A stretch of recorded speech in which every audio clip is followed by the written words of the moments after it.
1. Welcome, everyone, to episode 282 of the Thumbstick Athletes podcast. I'm your host, Dan. Will. Corey. No Eric this week. Eric was out of town, wasn't he? I don't think so. I don't really know. I feel like he said he was going to be out of town this week. Either way, our episode this week is going to be our gamer's gift guide, I guess, would be the best way to put it. I think we all took down a few things of, gifts to give to your gamer boyfriend, girlfriend, friend, what have you. Niece, nephew, granddaughter. Someone on your Secret Santa list that you have to buy for, what have you. Yeah. So we got a couple ideas for that. Anyone have anything they want to tease for later on in the episode? Well, we had a big release today, Dan. Yes, we did. In the form of a mobile game titled Super Mario Run that I put a couple hours into maybe already today. So nice. Feel like I got a pretty good feel for it. Okay. Will, did you play Super Mario Run? I did. I played into the paywall. Oh, that's right, the paywall. I just paid right away. I don't think I'm going to Really? be honest with you. I don't blame you. Probably Well, not. we'll talk about it later, but I don't blame you, really. I'm just waiting for it to come to Android. Did they have a date for that? No, sometime in the spring, I believe. Oh, really? Yeah, it's fine. What's the download size? Just out of curiosity. It's a good question. I don't know. I could tell you in a minute, but I honestly have no idea. It's below a gig. Okay, because we have an iPad, but there's just absolutely no room on it. So Actually, it's below 200 megabytes because I think with iPhones, you can't download like podcasts or apps that are over 200 megabytes large without Wi-Fi. Okay. And I was downloading it while I was driving. So gotcha. Okay. There you go. All right. Well, let's get into the main topic, shall we? sure. So yeah, the main topic: gift guide for gamers. Will, what do you got for us? You had to start with me. I have I did. nothing. Nothing. Okay. Great, Will. I was doing schoolwork, so I was really hoping I didn't get started with. All right. Oh, That's okay. you're trying to come up with a list as we speak? Yeah. Okay. I got That works. All right, Corey, what do you got? Well, the way I approached the list was basically things that I really want that I would love if my girlfriend got me for Christmas. From a range of prices. You know, sometimes people are willing to spend $500 or $600 on a gift for somebody. Yeah, I saw the VR headsets on a lot of Yes. gamer gift guides. I'm like, yeah, that's a bit much. Well, it is for people like us, but there are people out there that give those kind of gifts Sure. on the reg. So that's not too out of the park. And actually, since you mentioned it, Dan, I'll start with that. PlayStation VR was on my list. I don't even have a PlayStation, but it was just in a perfect world kind of scenario. If I did have a PlayStation, I would love to get a PlayStation VR. It's not something I would necessarily buy for myself, especially at this point, but it's the kind of thing that you would open on Christmas and be really happy to have. Yeah, be excited for. Oh my God, I wouldn't have got this. I'm so happy you got this for me. Sure. And I think it's like the Rift and the Vive in that you don't have to buy a game and there will be something to do on it. Will, I don't know if you can confirm that. I can't. There's got to be some sort of tech demo or something you can play with on it. Probably. Yeah, but according to PlayStation.com, GameStop and Target are sold out of the PlayStation VR, and Amazon only has it from secondhand sellers. So, you know what that is? A lot of times, there's been a big problem with scalping on Amazon lately. don't get me started.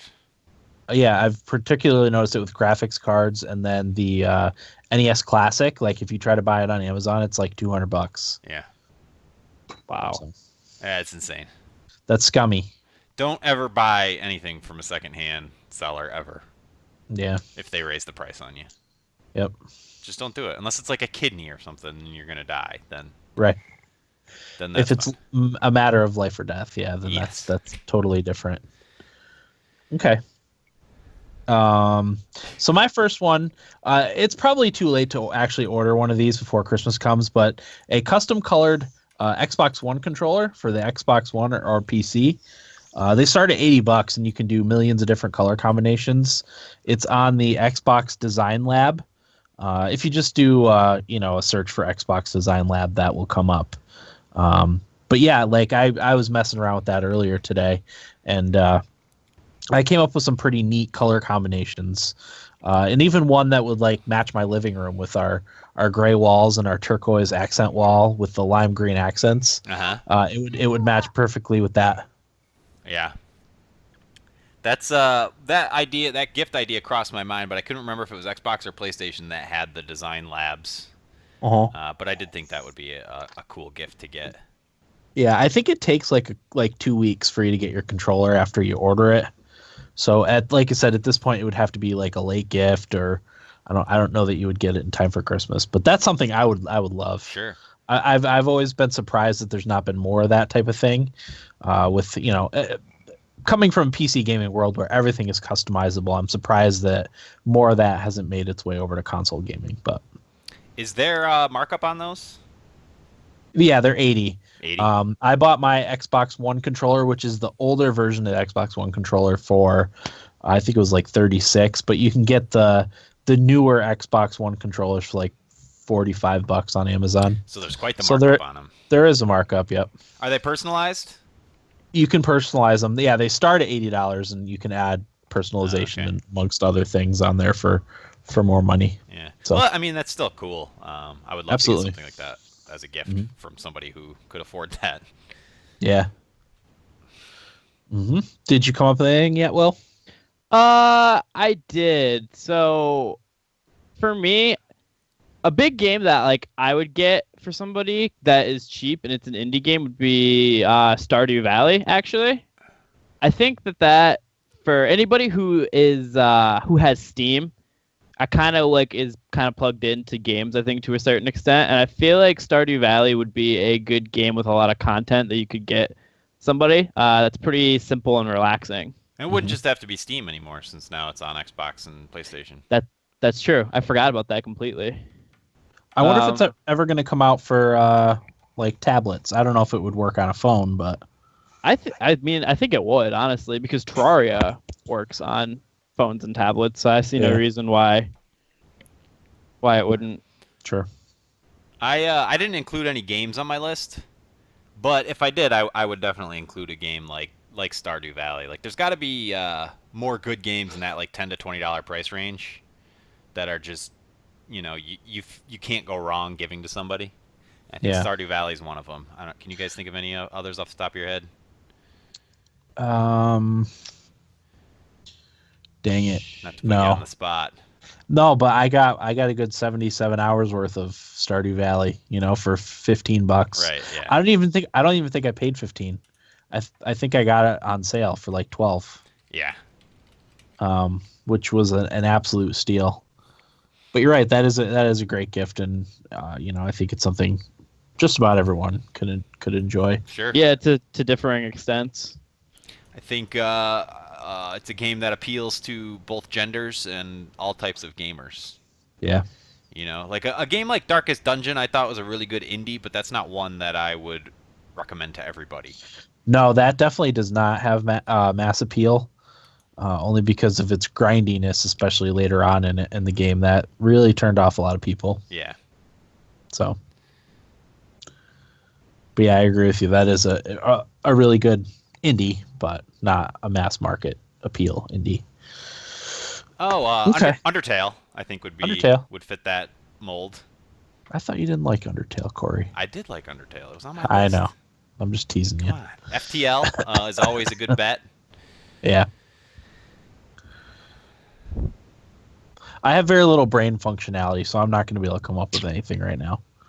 I'm actually looking at a digital trends list right now, and those are good. 3 that jumped out at me. Axiom Verge is a game I really liked. It's $20, but again, not one I would necessarily recommend to everybody.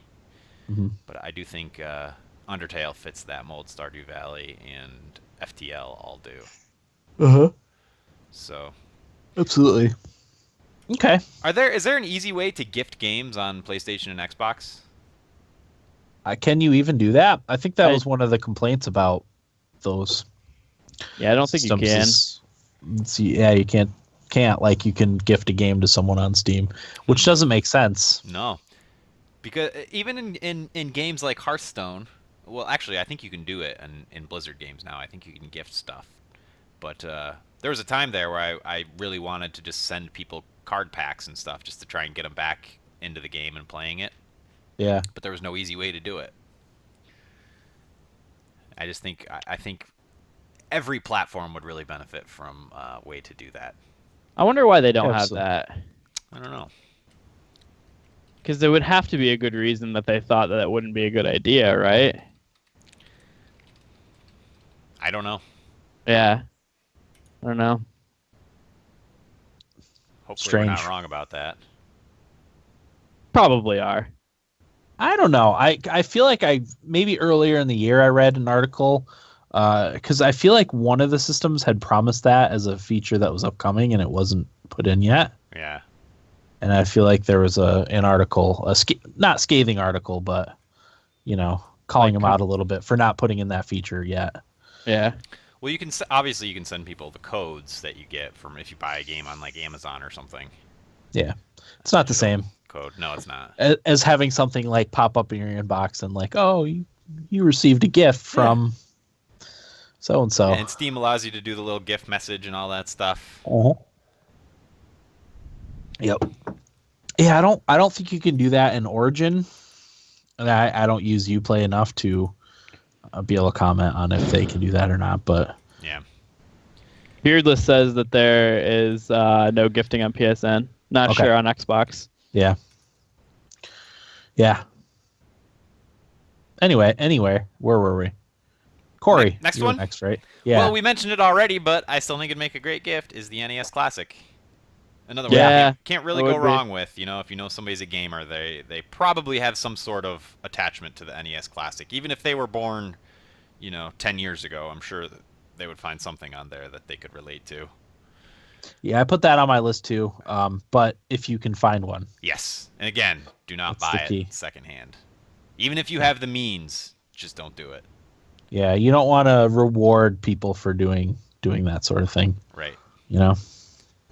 And if your answer is, but I really, really want it, that's Just a wait. bad They'll be answer. yeah. They'll be available eventually. Yeah. Okay. My next one is Nintendo 2DS. I actually was gonna say that for my next one. Yeah. It doesn't have the 3D feature, which I know is one of the hooks of the whole, the 3DS, I guess. Nah. But I found that most of the games don't really benefit all that much from it, and it even probably limits some people's ability to play games for a long period of time because it does cause headaches. Even in me, who put 75 hours in Bravely Default, would occasionally get headaches from the 3D. So I would only have it on minimally anyway. And there's a lot of good bundles that you can get with the Nintendo 2DS. I think Eric talked about it. He got the Nintendo 2DS for like $60, wasn't it? But you can get a lot of 2DS and a game bundles for $70-$80. And the 3DS has a great library too. There's so many good games on there that you could buy, and Nintendo's been having some decent digital sales too, which is also kind of nice. I know when Pokemon Go came out, a bunch of places did. You could get red, blue, or yellow versions of Pokemon for like $5 or something like that. Like that's a steal. Mm-hmm. So Yep. 2DS specific. I had the 2DS on my list as well. Oh geez. And actually checked Nintendo.com. They're selling it for $80 with Mario Kart 7 installed. Mhm. So That's an awesome deal. that is an awesome deal. And like you said, Dan, massive library. I will say, one game that did benefit from the 3D that you're not going to get with the 2DS is the Ocarina of Time remaster. Oh, sure. For 3DS. That game Sure. looked awesome in 3D. Uh-huh. So good. And I think, what was the other one? There was another one I really liked in 3D. Monster Hunter 4? 5? Which was the one we played on 3DS? Yeah, it probably was one of the Monster Hunters. Came out, I think, the beginning of last year. That game looked good on 3DS. But again, for $80 to get a 2DS and be able to play those games without 3D is still pretty great. Yeah. I've never actually even held one, so I don't know how it feels for hands. But I know Eric never complained that it was uncomfortable for him to hold, right? Like the 3DS was. Yeah, I don't know to what extent Eric's playing it. I don't know if he's sitting there for 4-hour gaming sessions with it. Right. But maybe I know that I don't know. the 3DS would make my hands crampy. Yeah, oh yeah, definitely. I can't tell you how many times I accidentally tapped the cartridge out too. Yeah. See, I never did that, luckily. Ugh. That was frustrating. But to me, the 2DS sort of strips out all the things I didn't care about in the 3DS. Like Right. the 3D, you know? I didn't Much even need lower a second price point. screen, yeah. Just makes sense. Okay. Will, do you have anything else on your list? Yeah, I was going to say, in tandem with the 2DS, I really think that if you know somebody who is the slightest bit interested in playing Pokemon again, to go Sun and Moon, which are the new Pokemon games for them. I think those are going to go down as one of the best games in the series. And if, like I said, if anybody who plays Pokemon Go and you know that they are interested in playing more Pokemon or haven't been to the series in a while and expressed a little bit of interest in it, definitely get them Sun or Moon, because those are some solid games. I've been meaning to ask you, Will. I know you had expressed concern over the bad guys in Sun and Moon.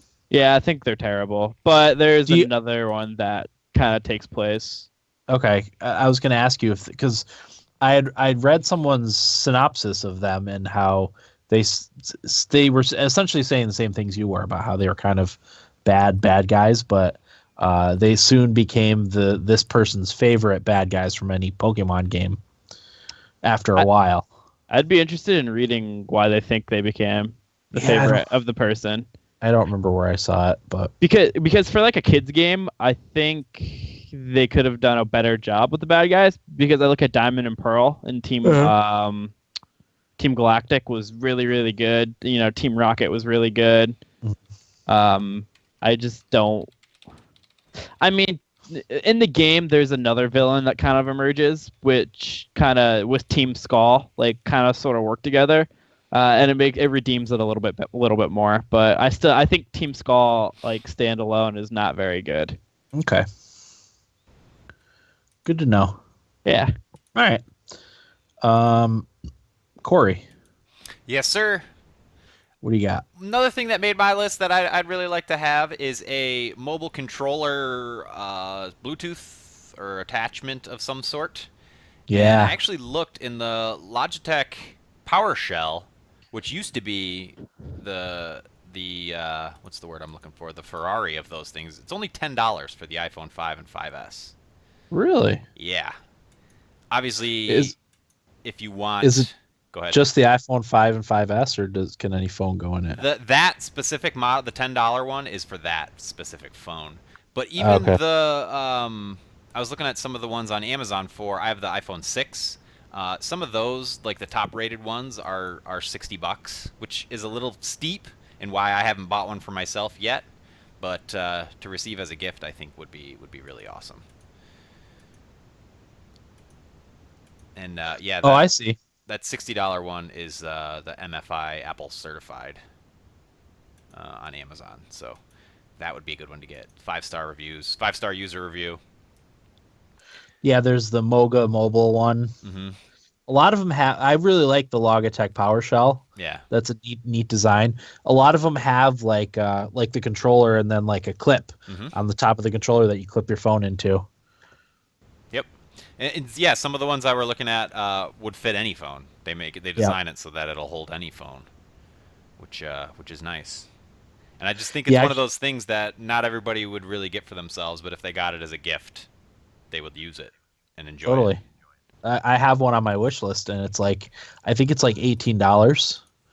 Probably will never buy it for myself, but you're absolutely right. If I got one as a gift, I'd likely use it all the time, because I have some emulators with my legally backed up copies of my games on my phone. So Well, and even some of the hardcore games that are coming out for phones now, like all the Final Fantasies and stuff, would be so much more fun to play with an actual controller. Yep. Yeah, because touchscreen controls still suck. You need to make specific games for touchscreen controls. Yep. So, okay, that's a good one. What's next on my list here? If I can find it. Amazon Prime. I didn't realize it, but you can give Amazon Prime as a gift 3 months for $33. Wow.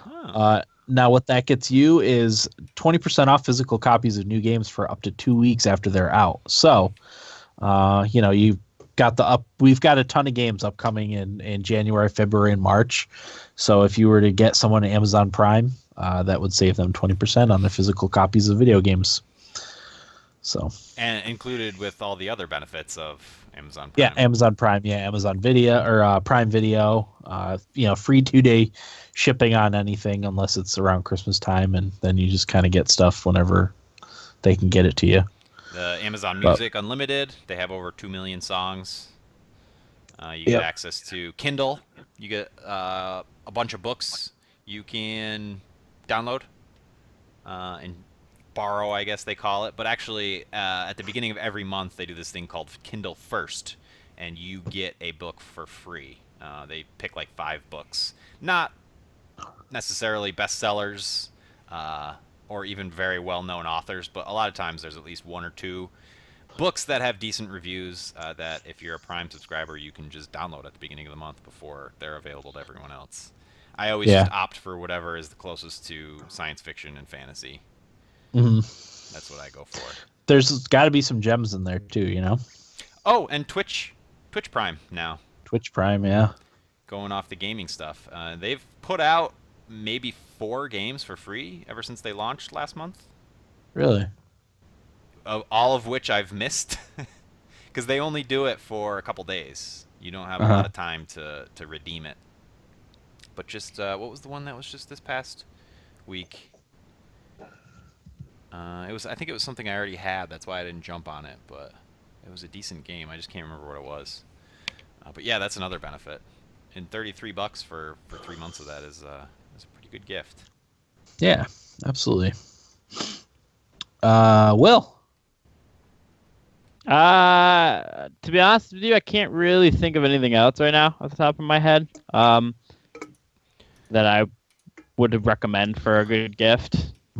I guess. I don't know. Okay. Corey? Let's see. Do I have any other ones that we didn't talk about yet? Any of the many gamer crates that are available, the monthly subscriptions, like your Bark Box or your, what's the one for makeup that girls do? I can't think of the name of it. There's Blue Apron for food. For food, yeah. Any of those subscription boxes, some of the ones I just pulled names for gamer related things. Loot Crate is the big one, and Loot Crate has a bunch of subsidiaries, I guess you would call them, and there's one called the Halo Legendary Crate, which is just Halo swag bi-monthly. But there's also Loot Gaming, there's Gorilla Gamer Crate, there's a bunch of them. Just do a quick Google search, and I think they range from $10 to like $60 depending on what you want to go for. But even a gift of that, like, 6 months of a gamer crate or something would be pretty cool. And then it's not if the gifts suck, it's not on you, it's on the subscription service. So yeah, not your fault. Sure. Totally agree. Yep. And my last one is the Logitech G230 stereo headset. It's only $30. Works with PC. Comes with analog cables for Xbox One and PS4. It's got really good sound quality, I guess, for the money. Sweat-proof ear cups, which are always nice to have. What makes a ear cup sweat-proof? Breathable material instead of like the pleather ones. Oh, so this like soft. This is almost like I don't know what you'd call it. Yeah, see, the ones on my headset are like pleather. Okay. So they tend to get sweaty. Like, not now because it's probably 50 degrees down here, but in the summer when I'm gaming, if if it's a really hot day and my air conditioners aren't keeping up, I'll get sweaty balls, Sweaty ears. sweaty ears. Yeah. So. Yeah, That's a good one. that's my last one. And obviously, anything anybody asks for is okay to get them too. Yeah. I'm a big proponent for, and I know a lot of people don't like it. Gift cards. Let people get what they want. Steam has gift cards. You can get gift cards for the Xbox Store, PlayStation Store, Nintendo eShop gift cards.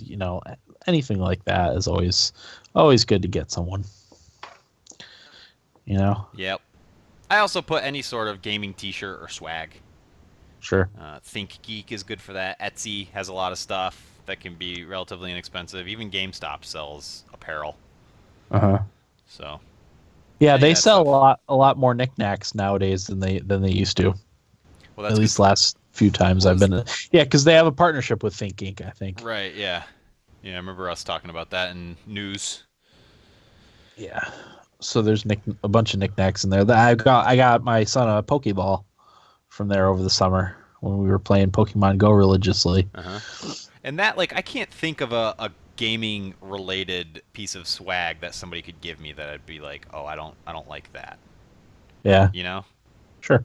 It's just even if it was acknowledging that someone is a gamer by getting them something like a cooking mama doll or something, I'd still be happy with it. Yeah, because even if it's for a game you don't like it's still probably a neat knickknack, that or what do the Brits call it? Bric-a-brac? Dinker toys, whatever the. Yeah, it's probably a neat thing that you could display somewhere, as long as you have a man cave or studio or what have you. Okay. Yeah, that's all I got. Anything else, Will? No, nothing. Okay. Yeah. I one of the things I wanted to do actually was come up with a list, or at least of a couple things that you could get very last minute, because I'm a very last minute Christmas shopper. But I didn't. I ran out of time. So, but a lot of the stuff that we talked about, you can get at Best Buy, or a GameStop. So. You can go to the actual physical location to buy it if you absolutely must, which I try not to do if I don't have to. All right, Nibble Bits. I will get us started with Nibble Bits. In its effort to become the be-all and end-all of online streaming, Twitch has launched its IRL channel. The new channel is aimed at those who just want to stream whatever it is they happen to be doing. Twitch wants it to be a new way for its users to share their lives with their audience. So obviously IRL stands for in real life. It was funny because the one Twitch channel I watch infrequently, but it's the one I always watch. They were going over some of the rules for the IRL Twitch channel. Expansive? Which is no, actually, I was kind of surprised. Really, the main things you can't do are stream while you're operating a vehicle. If you're a passenger, you can stream while someone else is operating the vehicle, but you can't operate a vehicle. You can't ride a motorcycle or drive a car or ride a bike and stream at the same time. You have to make sure you're interactive with your chat and your audience. But yeah, it wasn't as strict as I thought. Was no nipples front and center? I don't know. I only caught a few minutes of the discussion of the rules, so I didn't see if there. I'm sure there's no nudity. Twitch is kind of anti-nudity, so. Can you imagine if they did an adult channel though, like a mature audience only channel? I would not want to see what's on that. No, it'd just be the weirdest. I would out of morbid curiosity. For science. Could you imagine what you'd see on that? I would have to report on it, for the good of the pod. Maybe I'll start streaming me cleaning my room tonight. Yeah. To re-record. As long as you're interacting with the chat, it's fine. See, that's the problem. I'm not very interactive. I mean, because you can't sleep. You can't I couldn't put it on and take a nap. That would be awesome. Because I wouldn't be interacting with my viewers. Hmm. But I'm would sure Twitch you could know? rig up something that would interact with your viewers. Yeah, like those bots that they have. Yeah. Yeah, Like probably could do that. if you snore, or no, if somebody subscribes to your channel, like something nudges you or something. It gives you a little. It gives you a little zap. Yeah. Or like if somebody donates $100, a bucket of water dumps on you. You know. That would be fun. That would be really fun. I would sign I'm up sure for that. someone's gonna do something like that. I'm sure. I just thought of a good idea, actually. Go for it. We should stream our whole life. Like Ed TV. Basically, kind of like what the Truman Show is, but like you're aware of it. Like Ed TV. Is that what that is? Wasn't that the movie, Dan? Was it Woody Harrelson, Ed TV? I don't know. I never saw it. You saw Ed TV. I don't know. Is that what it's called? Oh no, it's McConaughey. When he gets his whole life recorded. Doesn't Like ring a everything. bell. 1993, the movie came out. Okay. I'm fairly confident if I was streaming my whole life, I wouldn't act any differently, like try to ham it up, because I'm not like that. So I think I'd be a candidate for it. There'd be a lot of boring, but Oh my God, mine would be so boring. It would be feeding baby 1, feeding baby 2, washing bottles, washing the dishes, picking up something that the dog shredded. Yeah, I'm sure that's all I do. there would be like making food. there'd be like 3 days worth of boring for a couple hours of just pure gold. I wouldn't have any gold. No gold on my stream. The problem would be I mean, I could interact during the boring parts of my life pretty easily, but Sure. when something's going down. Yeah, I actually read that they wanted to make it so you could stream from their mobile app Okay. for the IRL channel. So, or maybe come up with a new mobile app for streaming to the IRL channel. I think I'd know what my winter mission's gonna be. Yeah, to build a following on the Twitch IRL channel. Yep. Will's life. Ed TV came out in '99. I was wrong about that. And Woody Harrelson is in it as the friend of Matthew McConaughey. Oh. Okay. Oh, another thing you can't do is broadcast like content that you don't own, like sporting events. Like you can't broadcast a Rangers game that's on TV, stuff like that. But I would think that would be obvious. Now, I don't know about live. I think it depends on the venue, what you can do live, like if you were actually at a Rangers game and wanted to stream some of it on your IRL channel. I don't know how that would work. I don't know either. That's interesting. But yeah, we'll see what happens on there, Yeah, the people I follow on Twitch, they wanted ways to, because they like to do things on occasion when they're not actually playing video games. So they were excited to be able to stream like their road trips and stuff that they go on. It's a good idea to do that, honestly. Sure. I have nothing against it as long as it stays separate from the gaming stuff, I don't think there's anybody I like enough, though, that I'd follow their IRL channel. Yeah. Well, it's not a separate thing. You know how like when you pick a game, yeah, to stream to, like you wouldn't follow a separate like channel. Yeah, no, I'm just saying I don't see myself ever feeling watching the need to tune into somebody when they're broadcasting IRL. Sure. I hear you. I mean, I guess it would depend on what they were doing. Yeah. Okay, maybe I would. If they were doing something fun. Yeah. Something dangerous. I mean, the people who are pros at this will figure out ways to make it interesting for people like me to even tune in. Sure. Definitely. And then my only other nibble bit is you could play The Division for free on PC this weekend if you happen to be interested in giving it a shot. That came out this year, right? Yeah, very early. March, was it? It was early. Was it a separate release for console and then PC? I don't remember. I can check. You don't have to. I was just curious. The Division, right? Yeah. I've been kind of having a hankering to play the Division again, Me too, actually. amongst other things. Did I buy this or did I play one of your guys? No, You got it from Tito. Or no, we got it for you. We bought it for you. That's right. No Man's Sky was the Pooled other our one. funds. Forgot about that. Thanks, guys. Oh, it was a birthday present. Yep. Came out the 8th on everything. Okay, so it was everything at once. Maybe I'll log in this weekend. Just to gank some noobs in the Dark Zone. Shoot up some noobs.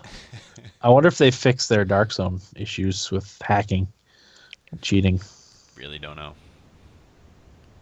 Anyway. I miss playing that game, to be honest with you. Yeah, I had a good time with it. Yeah, the Division was fun. So that's all I have for Nibble Bits. Corey, what do you got?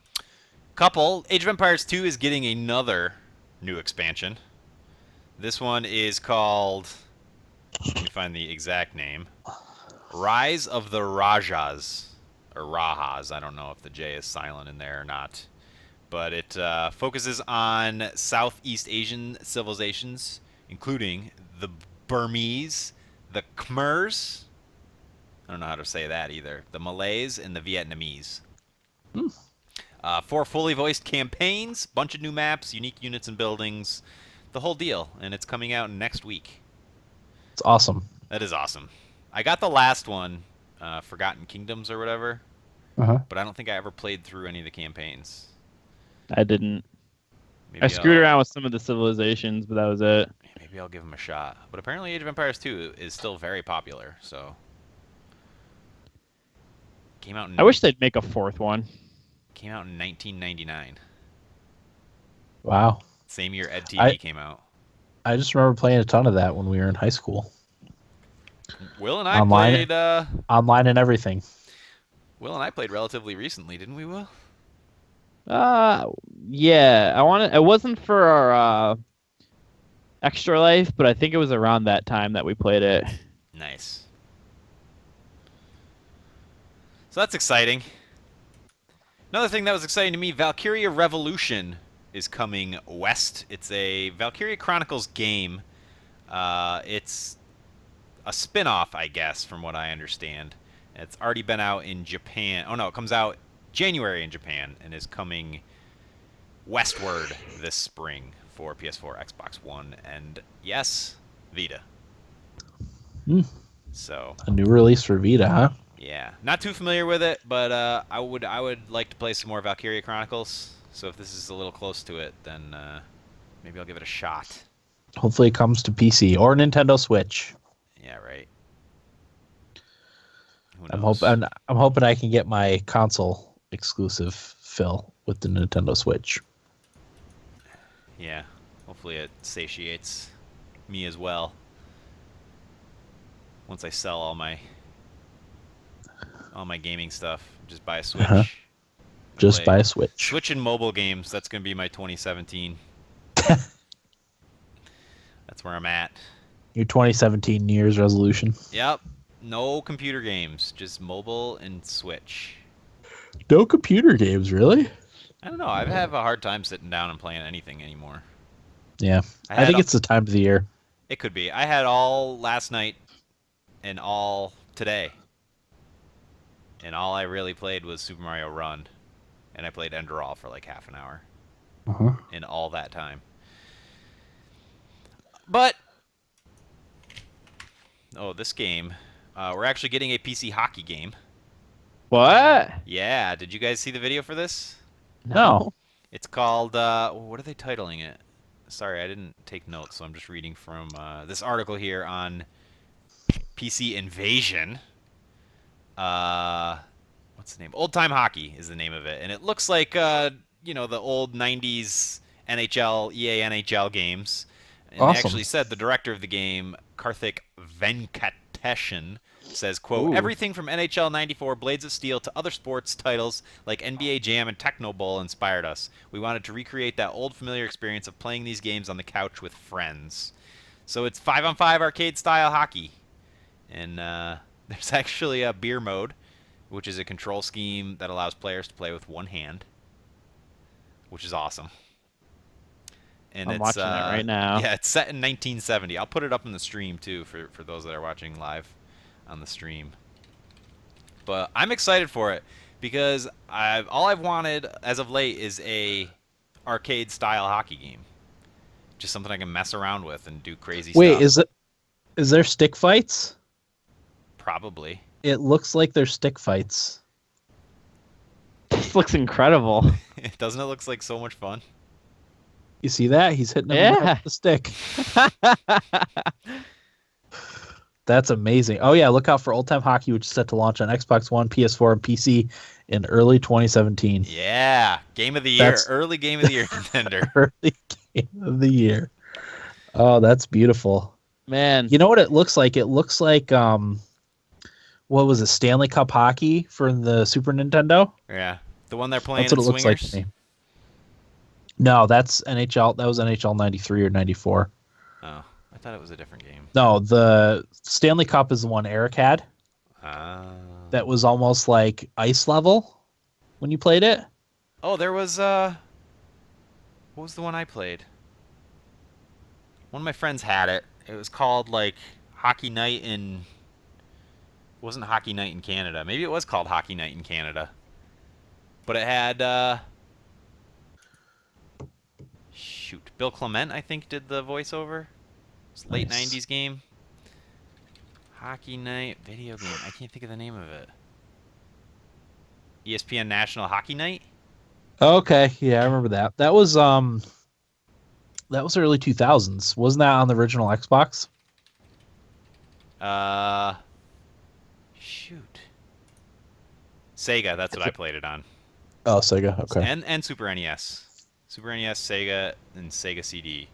Okay, I must be thinking of something else. Yep, that's what it was. ESPN National Hockey Night. But we anyway, have to make it a point to play this a lot because this looks awesome. It does Oh, look awesome. Stick fights. sign me up day one. I'm seeing if it's on Steam so I can put it on my wish list right now so I don't forget. Oh, that's players. I'm pumped about this game. Let's just name it Game of the Year now so we don't have to. Yeah, when we do our thummies in a couple weeks, you want to do next year's thummies too? Yeah, might as well. Get them out of the way. Have a twofer. And Oh, the game it's of not the on year Steam yet. is Mass Effect Andromeda. Oh, that's Okay. not coming out next year. Any other nibble bits? You don't Yeah. think so? Oh wait, is it my turn? You don't think Andromeda's coming out next year? I just assume. I don't really know. Any other nibble bits, Corey? No. Okay. Will, what do you got? Sorry, I jumped the gun. So Pokemon Go has added several new gold and silver Pokemon as of I think it was Monday. This got announced. So the way that they're doing this is they're doing incrementally, and the first way that they're doing it is by putting them in eggs. So you'd like Pokemon like Magby, Elekid, Pichu, Togepi, and I don't know what else is going to be coming from eggs and Pokestops starting Monday. This started. Now, Dan, I don't know how you feel about this. I already talked to Corey about this when I got my PlayStation, but I think that is the worst possible way that they could have done this. Talk about not getting excited for it. I was all excited for the new Pokemon to be put into the game, and I figured they wouldn't put all like 100 in right away, but yeah, that's not the way to go about it. No one in their right mind is walking around outside right now because it's. Let me look at the temperature because it's ridiculous. It's 11, feels like -8 right now. Yeah, where I am, no one is walking around trying to hatch goddamn Pokemon eggs. and like Ridiculous. I am fine with them putting in the Pokemon incrementally. I hate that they're doing it, but I'm fine with it because there's probably something going on with development that they have to do it that way, or marketing or whatever. But the grindiest part of the game is the eggs, and as Dan mentioned, the fact that it's winter in the north right now. Like I have not hatched a 2-kilometer egg in probably a month. Yeah. And it's because. Go ahead, Corey. I was just gonna ask: does the game have does weather influence the game at all? I think it was supposed to, but I don't think it does. I think it influences the Pokemon that are available. Like I think when it was raining, if it was like a big rainstorm, not if it was like little scattered showers, but like a big rainstorm there would be more water Pokemon spawning. Apparently, I never noticed it, but some people seem to think that was the case. Because that would be a smart, fun way to solve that problem. I think is like, okay, you got 10 inches of snow today, which is what I think we've gotten so far today. We're gonna put rare Pokemon out on the streets, and your walking speed is doubled or something. You know, your kilometers walked is doubled or something like that. Yeah. Just to even the odds. That would make too much sense, Corey. That's never gonna happen. But it would be fun too, because it'd be like you'd look forward to a shitty day, because it's like, bring it on. And the worse it is, the more boons you get. Yeah, that would be fun. No, I didn't think there was any possible way that they could screw up adding new Pokemon, and they did. At least for now. It honestly is to the point that announcement made me not want to play until they're all in there and you can actually like hunt them. Yeah. Because like I said, I haven't hatched a 2-kilometer egg in over a month, because how I play is I open it up when I'm at school or at work every now and again to catch whatever is around me. Yep. That's how I play it too. I'm not walking with it open anymore. So like, I was so frustrated because I was literally so excited waiting for that announcement on Monday. And then when I saw that, I just wanted to face palm. Because it was the worst way they could have done it. Yep, I agree. It's aggravating. It really is, because this game has so much potential, but they just keep squandering it. And the problem is it still makes more than enough money, so they're not gonna change anything. No, I wouldn't think so. I do want to catch one of the Pikachus with the Santa hat, though. I've seen them on my nearby, all the time, but I haven't found one yet. I haven't been motivated enough to go after one. Yep. The only time, like when I'm around Newark Valley, when I check it, is when I drive by the gym. I just pull over and just wait for the stuff to pop up and then get it and then take off. So. Sounds like still say what are you catching? I'm trying to catch a Clefairy. No, the best thing they did for Pokemon Go was make it so that pretty much every time I open, there's Pokemon to catch. Yeah, I've noticed. How I play it.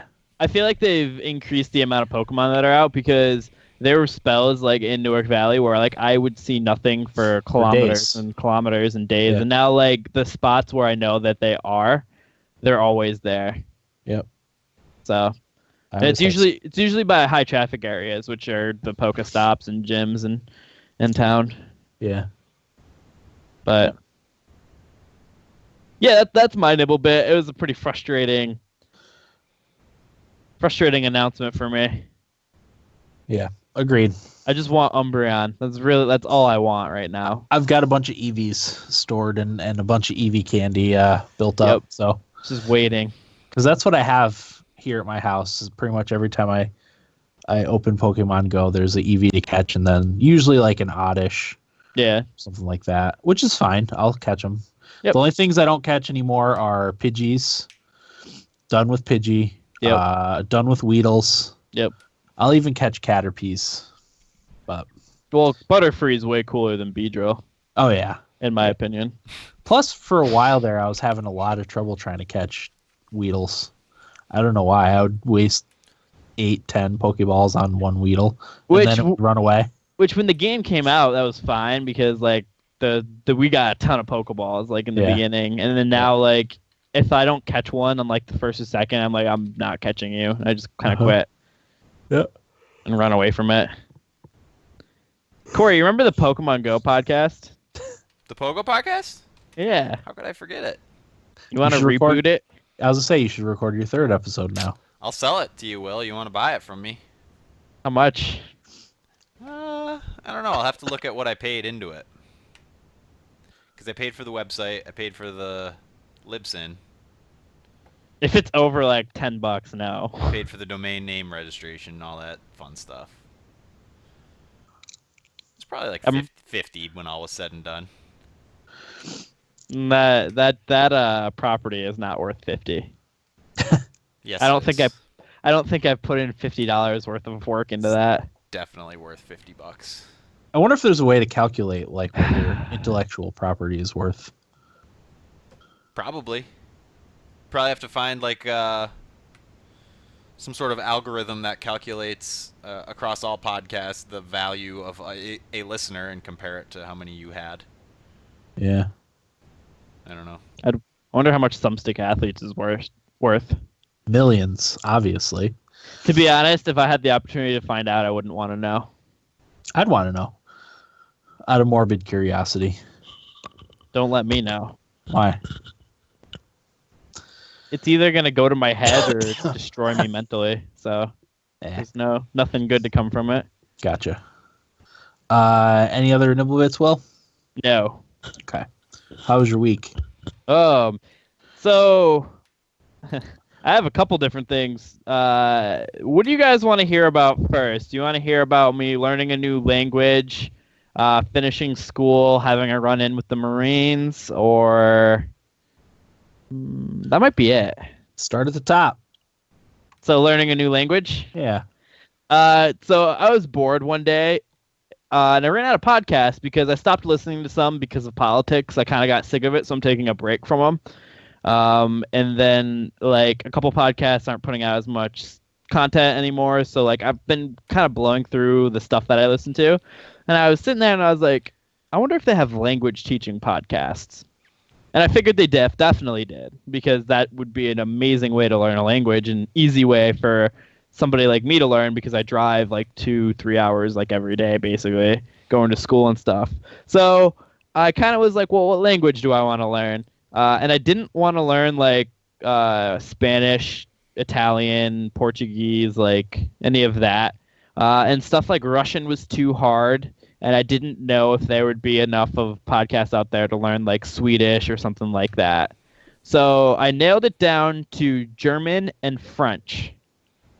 And I decided on French solely for the reason because I played the French in Age of Empires 3. Uh-huh. The Franks. That was literally my main reason why I decided to pick it. And then like other reasons like Canada, we have family out there. Yep. French is big out there. So like I started listening to some of the French episodes. I've been very slowly learning some French. I've only listened to I think 3 episodes so far, so I don't know a ton.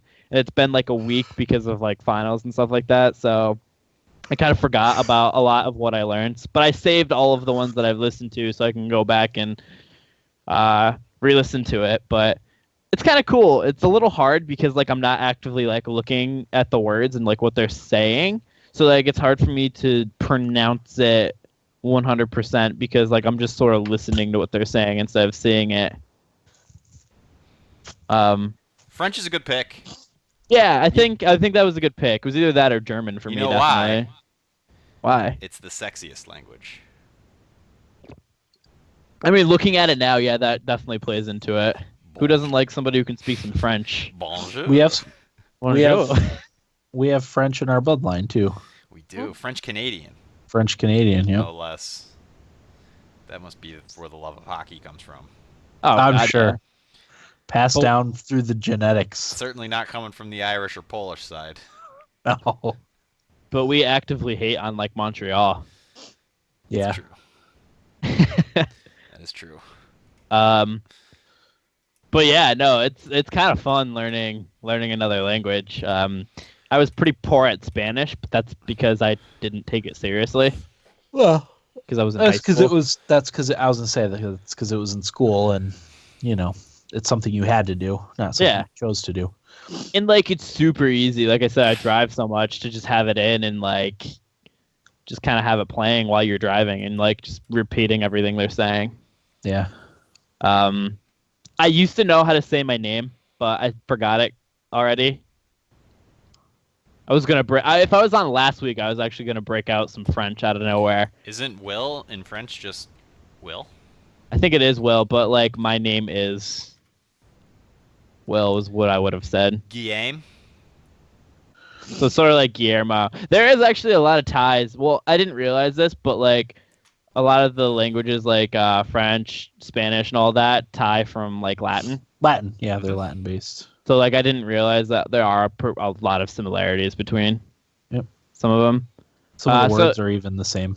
Yeah, exactly. Some words are the same. So like it's pretty. When I hear it, I'm like, oh, that means this because I've heard it already through Spanish. So like that makes it a little bit easier of a transition. But I'll learn some French with you, Will. You want to start bouncing French back and forth? Download Coffee Break French. Coffee break French. Yeah. Maybe that's our next podcast idea. Teaching another language? Corey and Will learn French. Well, it's you learning French, Yeah. not even teaching French. That's not a bad idea. We could get a really fluent French speaker to come on and just chat some French. Actually, it's funny that Coffee Break French is actually teaching somebody how to speak French, but she very clearly knows how to speak French, so it seems sort of like an act, but like she's technically learning, and they're Irish, so like it's kind of funny to listen to. Oh, gotta love the Irish accent. Yeah, they're super Irish, and they're sometimes I don't know what they're saying, like in English, and I'm like, oh. Yeah. No, even in the UK, like you get some people. Not necessarily from like London or whatever, but from the countryside, and you just can't understand what they're saying. Well, it's the same with like Cajuns here in the United States. Yeah, they're talking in English, but it's so hard to thickly accented that you just can't understand it. Mm-hmm. Yeah. But yeah, no, we should get that coffee break host on to teach us some French, Corey. That'd be all right. We could do a gaming, learning another language gaming podcast. Yeah, so you could play the game with the French language on. There you go. And have to figure out what the characters were saying. There we go. There's an idea. What game would you want to do that $1 million idea. What's the Frenchest It would game? have to be Assassin's Creed. Yeah. It's made by Ubisoft. Obviously. Or Life is Strange. Were there any games made in France proper? Yeah, Life is Strange was by Don't Nod, right? Which is in France. I Remember Me was in France. Remember Me? Too, yep. Which is Remember Me? Arcane. I Don't Nod. Oh, are they? Apparently. So Dishonored? Yeah, Arcane is Dishonored, yep. Yeah, headquarters in Lyon. Wow. Maybe I'll try to learn French, Will, seriously, because I keep trying to go back to doing my Japanese stuff. Too hard, right? It's just so hard. Yeah. I bet, like, if I was going to a class for it, I think I'd do a little bit better, but it's just... Because you're not only learning a whole new script, you're learning 3 new scripts. Yeah. In addition to everything else that comes with learning a new language.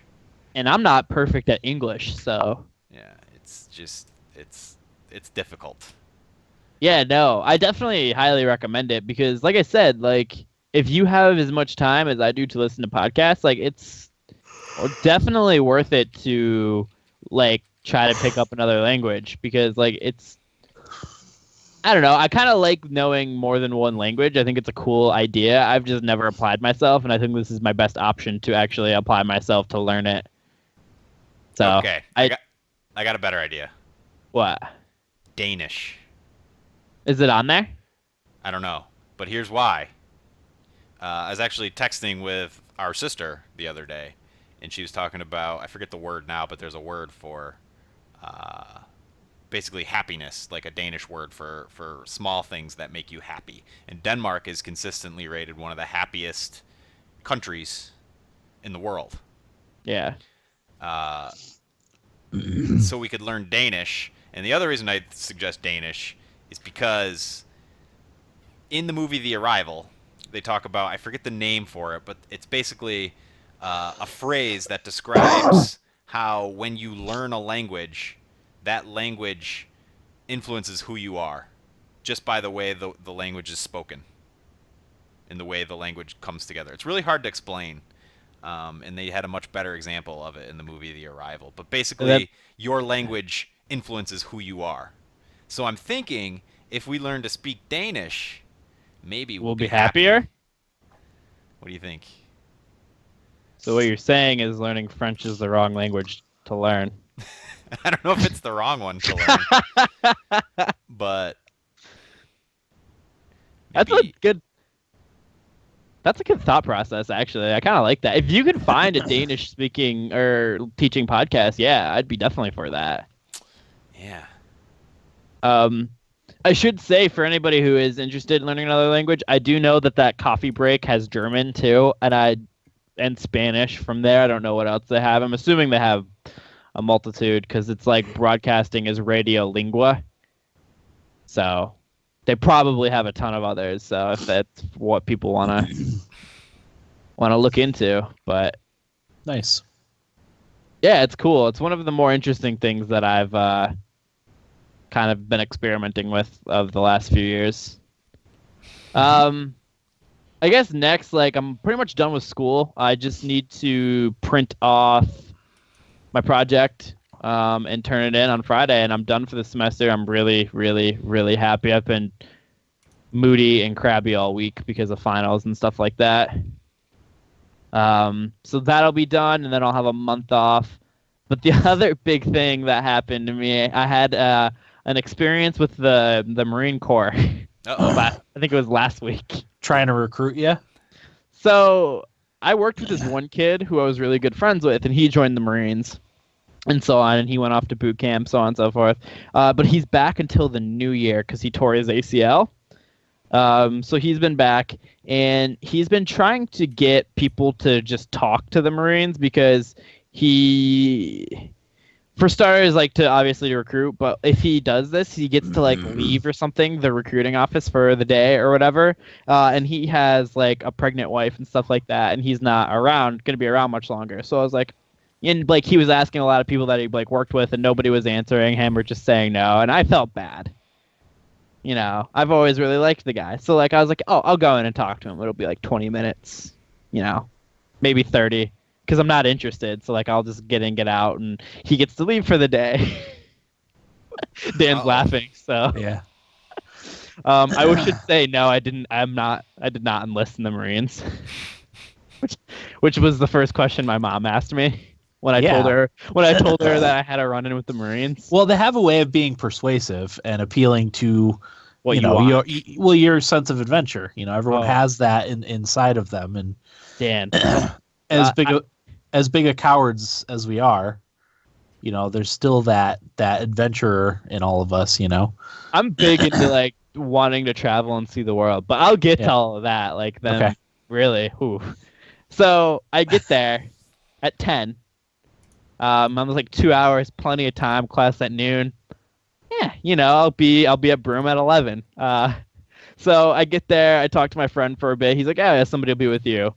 In a little bit. So I'm just kind of standing around talking to them, and they're like, okay, Will, blah, blah, blah, and talking to me a little bit, and they have me take a test. Uh-oh. The first thing they did. And I should tell you, I told the kid that I was going to go in to see them the day before I actually went in, and they called me 3 or 4 times the day before. And like I just said I was in class because I didn't feel like talking to them on the phone. And then after that, like they friend requested me on Facebook. So like I was in for it going in. But I didn't think about it. I wasn't worried about it. So they had me take this practice. I think it's ASVAB or something like that. Oh yeah. Yeah. They had me take a practice test. So it was supposed to be a 40-minute test, and I was like, no, I'm not going to take this test. Or I'm not going to take 40 minutes to take this test. And like what it was like math, like common sense. Like if there is so and so amount of gallons to like hydrate this amount of people, how many gallons will hydrate this amount of people?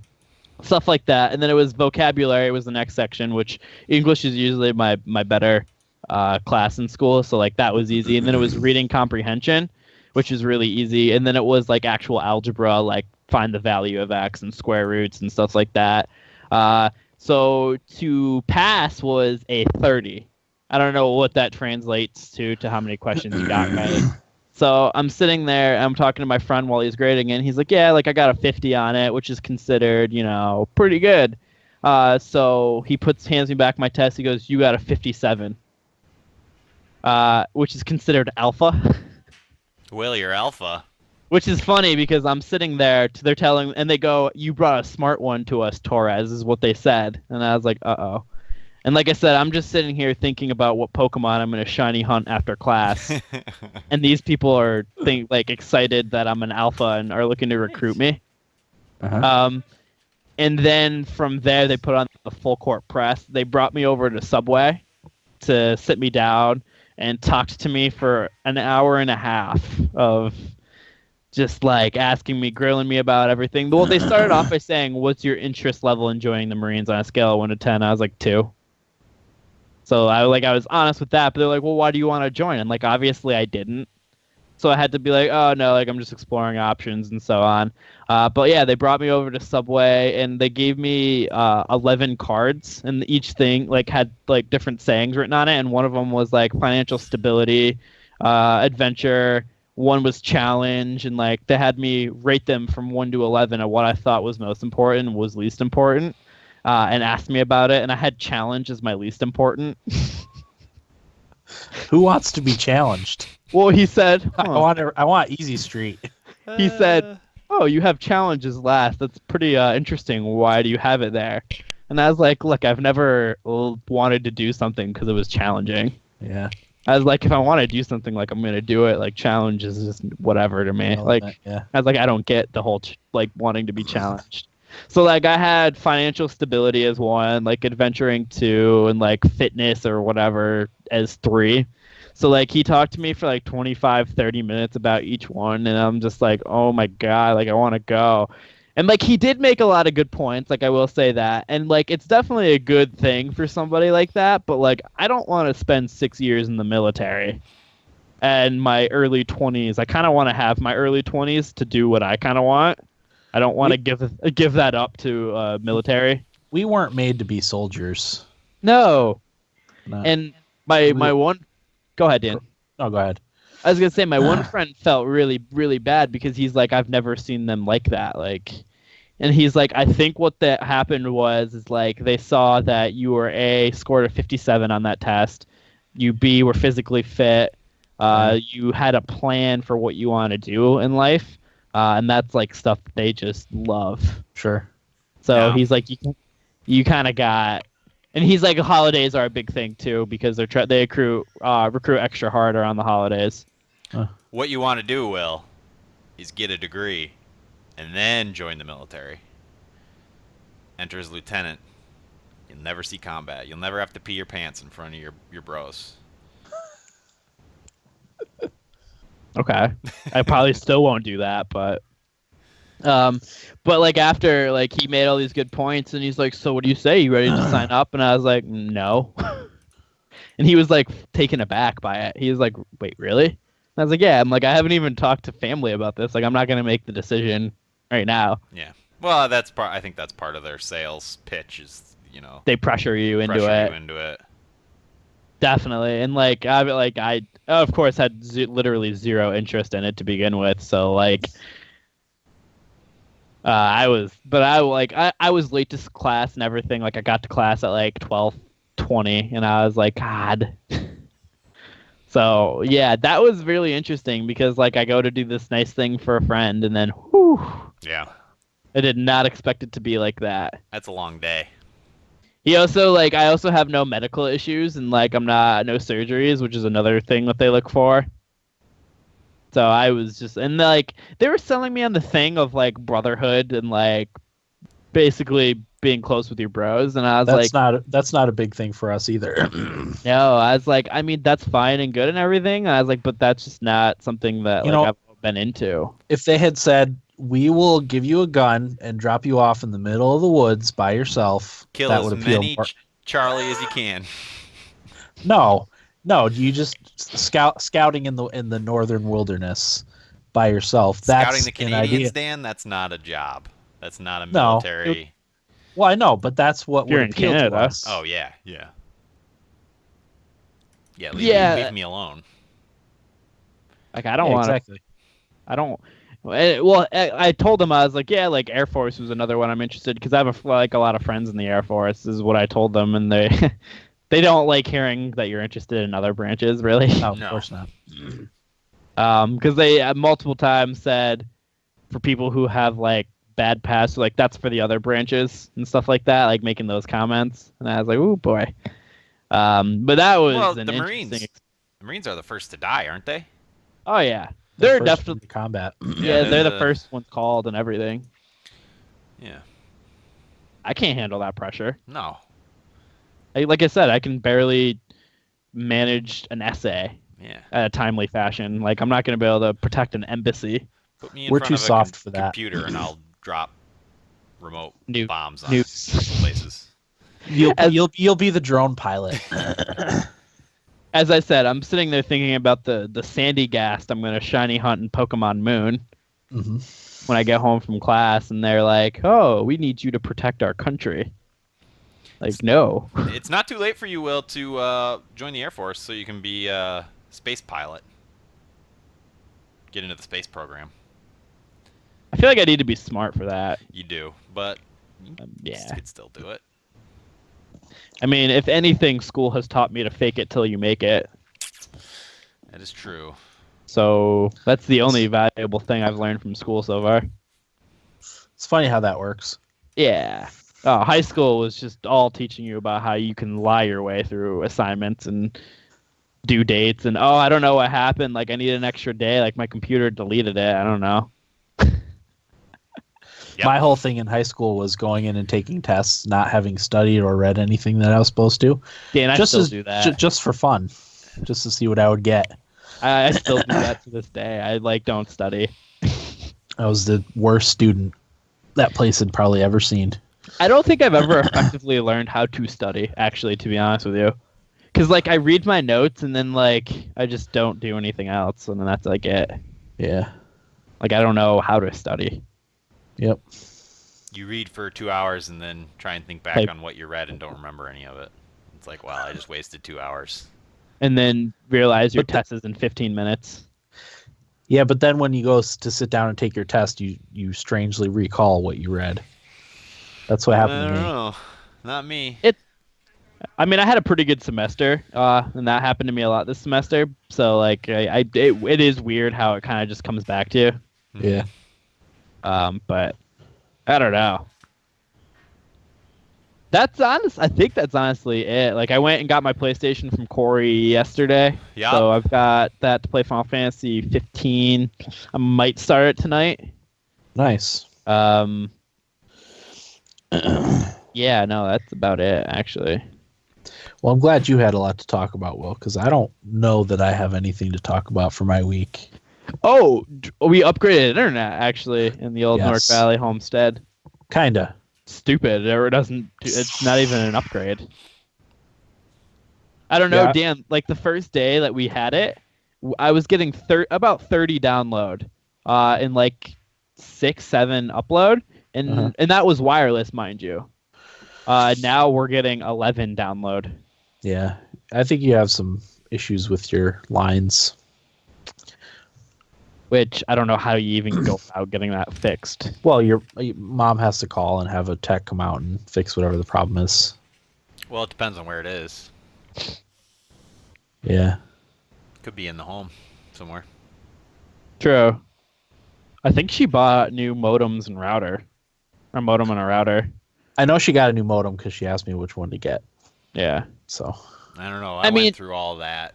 Sophie and I went through that whole ordeal getting a new modem and router, and we barely noticed the difference when all was said and done. But it's weird because the other end of my apartment, the internet is bad, but you can go out my front door and walk halfway to the school, which is across the street, across a big field, and I still get my Wi-Fi all the way out there. So I don't Yeah. know where the interference is somewhere in our apartment. there's apps that you can download that detect Wi-Fi interference. Yeah, I was walking around with the tablet, but I couldn't ever get anything solid, you know? Yeah. It's I don't know. Our kitchen is a giant dead spot in our house. We have very little Wi-Fi reception in our kitchen, and our house is tiny, so it shouldn't be an issue. Lead paint. And like you, I can go like halfway out in the backyard and still get a signal. Yeah. I don't get it. Like how it all works. Like I realize like it's all like through the air and stuff like that, and it's like I don't know, a current, I guess, or whatever, wave. But like it just doesn't make sense why it works in some spots, and some spots it doesn't. Like I don't understand. Yeah. And it's especially frustrating because like I think we upgraded to like the highest tier of internet, and like to not get 50% of the download speed, like are you kidding me? Because we're trying to do this DirecTV now, and like that's frustrating because there's no like local programming or whatever, so we can't like watch football and stuff like that. Like the Ranger game was on MSNBC or whatever the other day, and it was blacked out, and it's like, well, this is supposed to be like the cable alternative. Why is it blacked out? And stuff like that. So it's kind of like, why do we have this then if we can't do anything that we wanted? On top of the internet still not being good enough to be able to host a stream of a game and something else going on. Yep.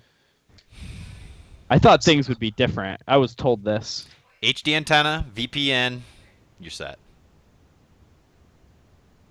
Well, I think if we stick with like this 8 or DirecTV, we are getting an HD antenna for the house. But Yep. I don't know. It's kind of frustrating. Oh, and our internet like goes out a ton too, randomly. Like every night around like 11, it just goes down. You're definitely having signal issues. I told Mom she's got to call a tech and have them investigate because you couldn't get HD channels even through your cable. No, we couldn't. That was annoying. There's definitely an issue there. Yeah, just make stuff up so they come. Just say like nothing's coming in, and then they'll say, "Is it working now?" And even if it is, just say no. They'll be like, "Okay, we have to send a tech out." I do that all the time at the nursing home for TV problems. Because they should be the ones dealing with it because it's there. Yeah. Well, I'll spend 40 minutes on the phone, and if the problem, even if it's small, is still there, I just want a tech to come out because I'm so sick of dealing with it. Yeah. Well, I hope we do that. I mean, the problem is with Christmas in like a week. Like, who knows when? If we're gonna do it before. Like, I want to do it like tomorrow because I don't want to deal with this for much longer. But I'm also the one not making the call, so. Sure. I don't know. It's pretty frustrating. I'm pretty annoyed with that because when it works, like when I was getting the 30 megabytes download, I was like, this is awesome. Things are running a little bit quicker, but now like it's just all gone. We're back down to like 11. Yeah, you have a small internet service provider in your area too called Hafel, which offers a 100 down, 10 up. But the cap, right? No cap. What? No cap on that one. It's I think $100 a month, but it's not in your village. It's only in the outskirts. I was gonna say a lot of times though, those don't. A lot of times those smaller companies contract out the Time Warner stuff. Yeah. So it could be the same thing, the same exact thing, just a different Well, name. that's like here with, was it Bright House? Bright House, yeah. We have a different one that you could get, but it's just through Time Warner. Yeah. So. Boy, those monopolies, man. Could you imagine the options if like we actually had competition? Google Fiber. Someday. Can't come soon enough. I can't imagine like Eric's download speeds. Like that's not even fair. Nope. Because what's he like 200? Is it? He's supposed to have gigabit. What? Gigabytes? 1 gigabyte. Oh. Down and up, but I think it's split amongst like a few of his neighbors, so he probably gets a couple hundred down and a couple hundred up. That's my dream, is to have internet that doesn't blow, basically. Well, we're probably going to be waiting for a while around here. There's second world countries that have faster internet than we have in upstate New York. Wasn't there that bill to like improve the infrastructure of like internet? Yep. Is that anything ever happened with that? I doubt it. Apparently they've done that in the past. And the cable companies just kind of squander it. Of course and they don't do. upgrade their services. Well, Dan, if they have to spend any money. I know. Well, it's all going to be wireless before too long, so. As long as it's better, I don't care what direction it goes. I guess I don't know. Yep. Just give me internet that's like workable. Agreed. I will say none of you have cut out or lagged at all today, because my internet is just going down, which is nice. That never happens. That's why I'm able to actually talk. Nice. So, actually, I wonder if I do a download speed right now, what'll happen? Do fast.com. That's Fast. Netflix's speed test. Netflix always seems to work though, regardless of my bandwidth. Well, I think they scale based on your Connection. speed. But yeah, that's what I mean. Even so, like never get like the pixelated, blurry. Yeah. You know, it always looks good, regardless of. Netflix speed test is 25. This one's saying 20, and the Netflix one said 25. So Yeah. So either way, you're getting wildly varying numbers. So Yeah. that's probably not a good sign. yeah, this one's 18. Well, time of day is a big influencer too. It should not be. Well, it shouldn't be, but it is. Just the way No, it is. it's not. It's not for me. Because what they do is they only sell you a small piece, so you should have consistent speeds. Back in the day, it used to vary based on time of day, but they should have the capacity to run your what they sold you for internet. Well, even if they have the capacity, any traffic causes interference. At all, any traffic at all, you lose. Well, no, I packets. mean, bandwidth. It's a finite amount, so like they only sell you a small piece of that amount. Right. For control. But even regardless of how big your portion is of what they're offering, the more traffic going in and out, the more opportunity there is for interference. Yeah. See, I've never had any issues based on time of day. As long as it's working like it should, it's consistently like I get like 32 down and like 6 up. Mine changes quite a bit, but around this time, prime time is when it gets bad. Not bad, but worse. In the witching hours, it shoots back up to 45 down or whatever, and 10 up or whatever. It shouldn't be that way. It's just the way it You is. should always get that. Well, that'd be nice, but it's just not. Now, Corey, I see what you're saying, but like at 6 o'clock when we upgraded our internet initially is when I did the first test, and we were getting 30, and like I said, that was wireless at the time. Well, 6 is pretty early in the day. That's still not the 50 that you're supposed to get, right? You'll never get what you pay for. I know that, but like I don't think we should get 25% of that, which is like at 11. Like I don't. What are you that's paying ridiculous. For? The ultimate extreme. I don't know. I think it's ultimate. Is that the highest one? Yeah, it's 50 down and 10 up or something like that. Yeah. I don't know. There's no consistency. It's just if you pay for more, it should be better, and it sounds like it is better. Not always. Yeah. Our internet should not be crashing nightly or twice a day like it's been. No, but you paid for more now, right? And it's been better. I mean, from 6 to 11, not like megabytes. Yeah, maybe.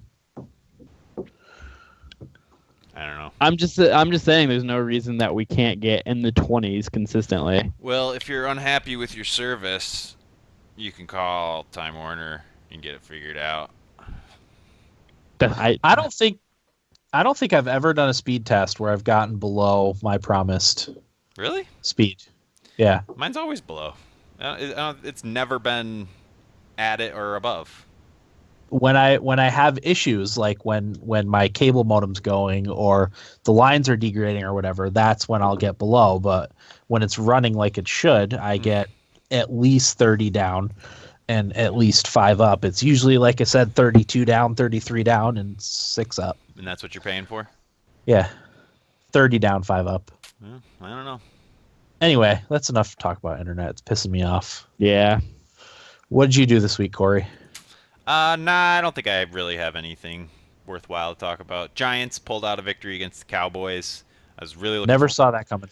Yeah, I actually did. Well, I sort of did. I told a coworker a couple weeks ago that guaranteed Giants would beat the Cowboys. Uh-huh.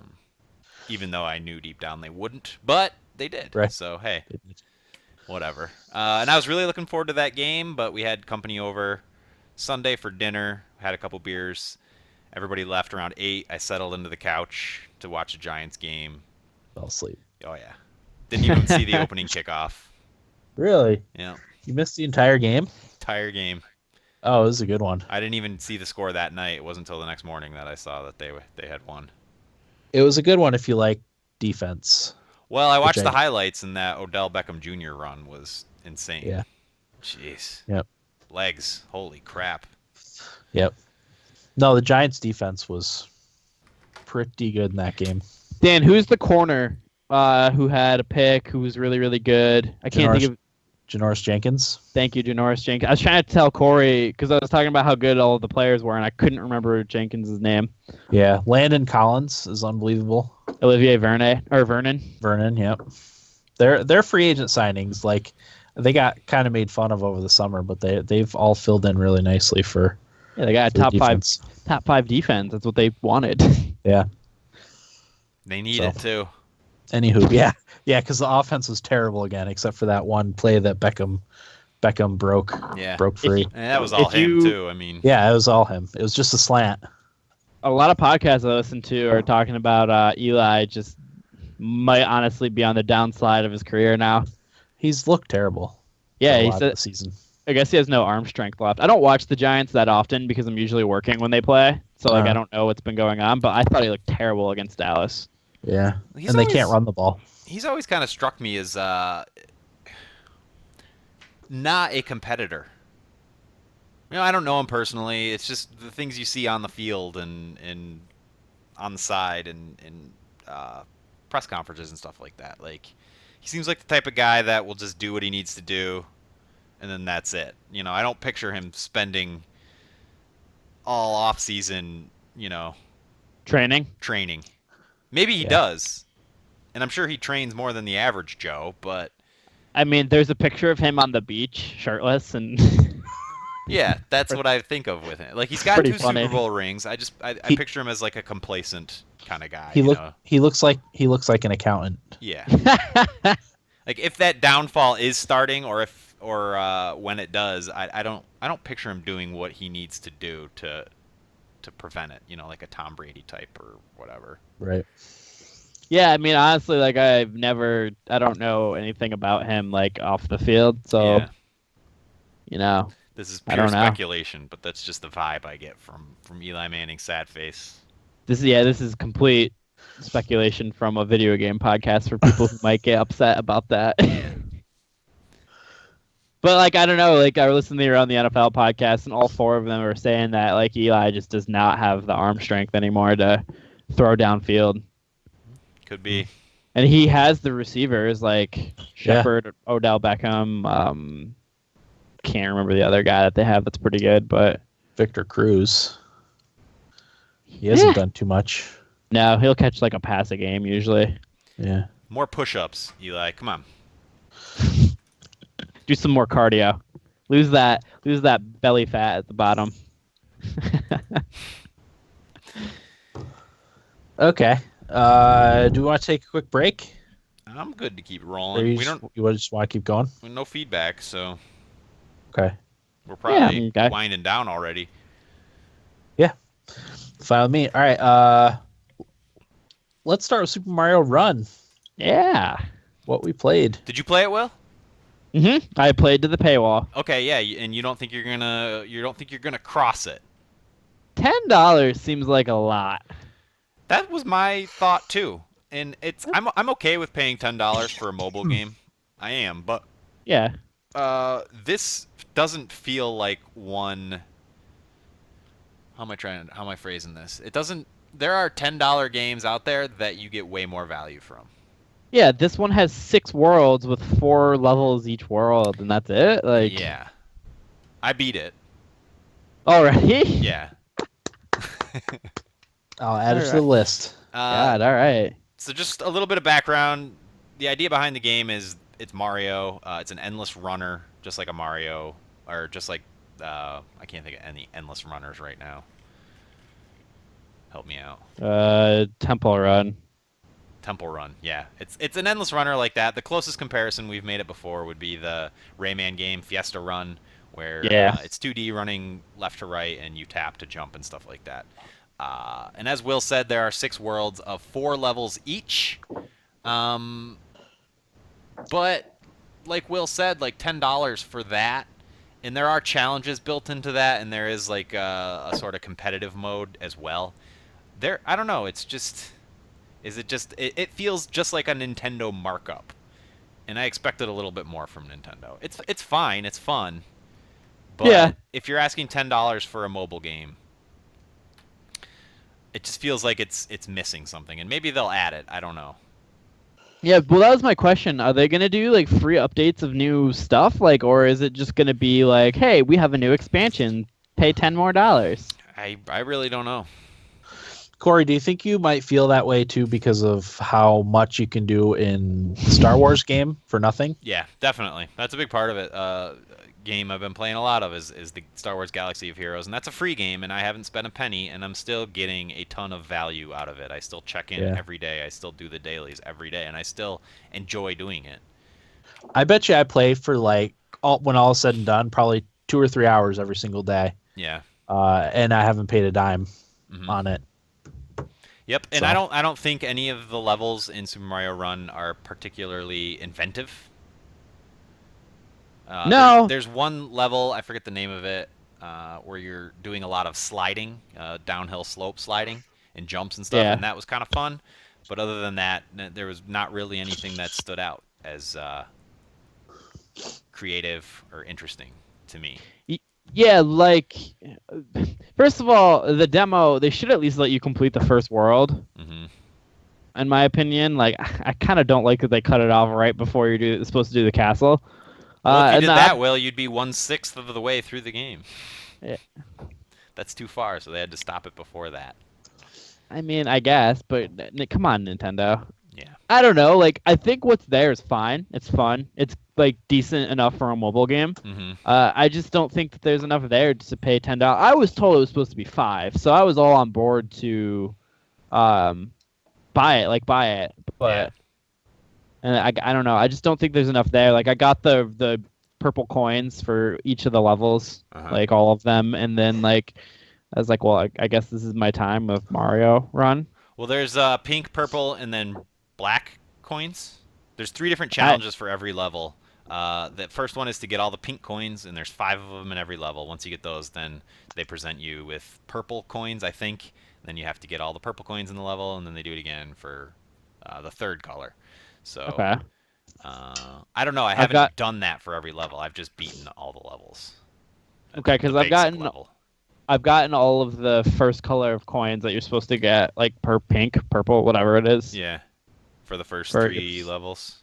Yeah, and then I did red coins on the 2nd level, but they weren't on the 3rd or something like that. But yeah, I don't know. I'm not upset. You know, $10 is a fair price. I think I was just hoping for a little bit more out of Nintendo for this. And like Will said, it's fine. It's entertaining enough. There's just nothing to write home about, I guess. yeah, like if you want to spend the $10 to play it, like I think go for it if you're interested. But for me personally, like I'm not interested right now to spend the $10 to play it when I don't think like I'll care enough to play it. There's also what's the other mode, Will? Toad Rally, Where you compete against another player's shadow, I guess. I don't know if it's actually their shadow or just sort of rendering of their shadow of some sort. I don't know if it's true to what they actually did or what, but you compete against another player, and if you do better than them, you win toads. And toads are sort of like a currency that you use to unlock houses and decorations and stuff for your Toad Kingdom. The one interesting thing, though, that they do is buildings and stuff that you unlock serve the gameplay in different ways. So the first one I unlocked is the mystery house or whatever, and every, I think it's 8 hours or something like that, you can enter the mystery house and do the little challenge in there to try and get some bonus stuff. So it does have those built-in timed things that a lot of free-to-play mobile games have. How playable would the game be on a tablet? Fine, I think. I don't know. Does it seem like it's better for a phone? Because I just think of like the iPad Pro, which is a 12-inch tablet. Like that's probably not for that, right? Yeah, I think it would work fine if you wanted it to. But if given the option, I would prefer to play it on phone, just because it's meant to be held with one hand, and you're just tapping with your thumb. You're not. Yeah. I would think a tablet would get a little bit awkward to like tap with your index finger. I don't know. Sure. Okay. Just curious. I think it would be fine, but like I said, I would just prefer to use a phone that I can hold in one hand. It's okay. It's all right. It's interesting though. This could be the last like 2D Mario we get. Last? Yeah. No, they'll do a couple 3D Marios and then they'll harken it back to the old 2D days. Yeah, you're right. We have Mario Maker now. That's true. Now we have a mobile entry that they can just keep putting levels into, paid DLC. Have we heard whether or not the Nintendo Switch uses a touchscreen? I don't know if that's been confirmed or not.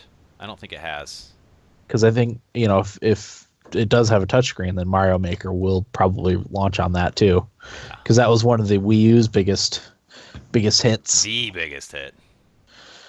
No, I think wasn't Mario Kart 8 the top seller for the Wii U? Yeah, you're probably right on that. I think it had like a 60 or 65% adoption rate for the console, because the console only sold like 13 million copies, but Mario Kart 8 sold like 8 million copies, which is insane. 8 million. New Super Mario Brothers, 5.45 million. Mario Maker, 3.73 million. So Mario Maker, 1, 2, 3, 4, 5, Half 6, seventh best-selling game on the Wii U. Yeah. Are they going to port that to the Switch? Because that might be a good idea. They should port all of those games to the Switch, because I will rebuy all of them. Because they're just going to die on the Wii U. Like, who's going to bring out the Wii U to play Super Mario Maker? Yeah. I'm hoping that if I find out that they're going to port all of them, I'll trade in my Wii U, Yeah. Or the good guy move would be like, you already own all of these games. Like, connect it to your Nintendo account and download the digital copies on your Switch. That would be amazing, but that's not going to happen. Now I'm excited. It's not going to happen, Will. Sorry. I said a bad thing. Yes, you did. How dare you?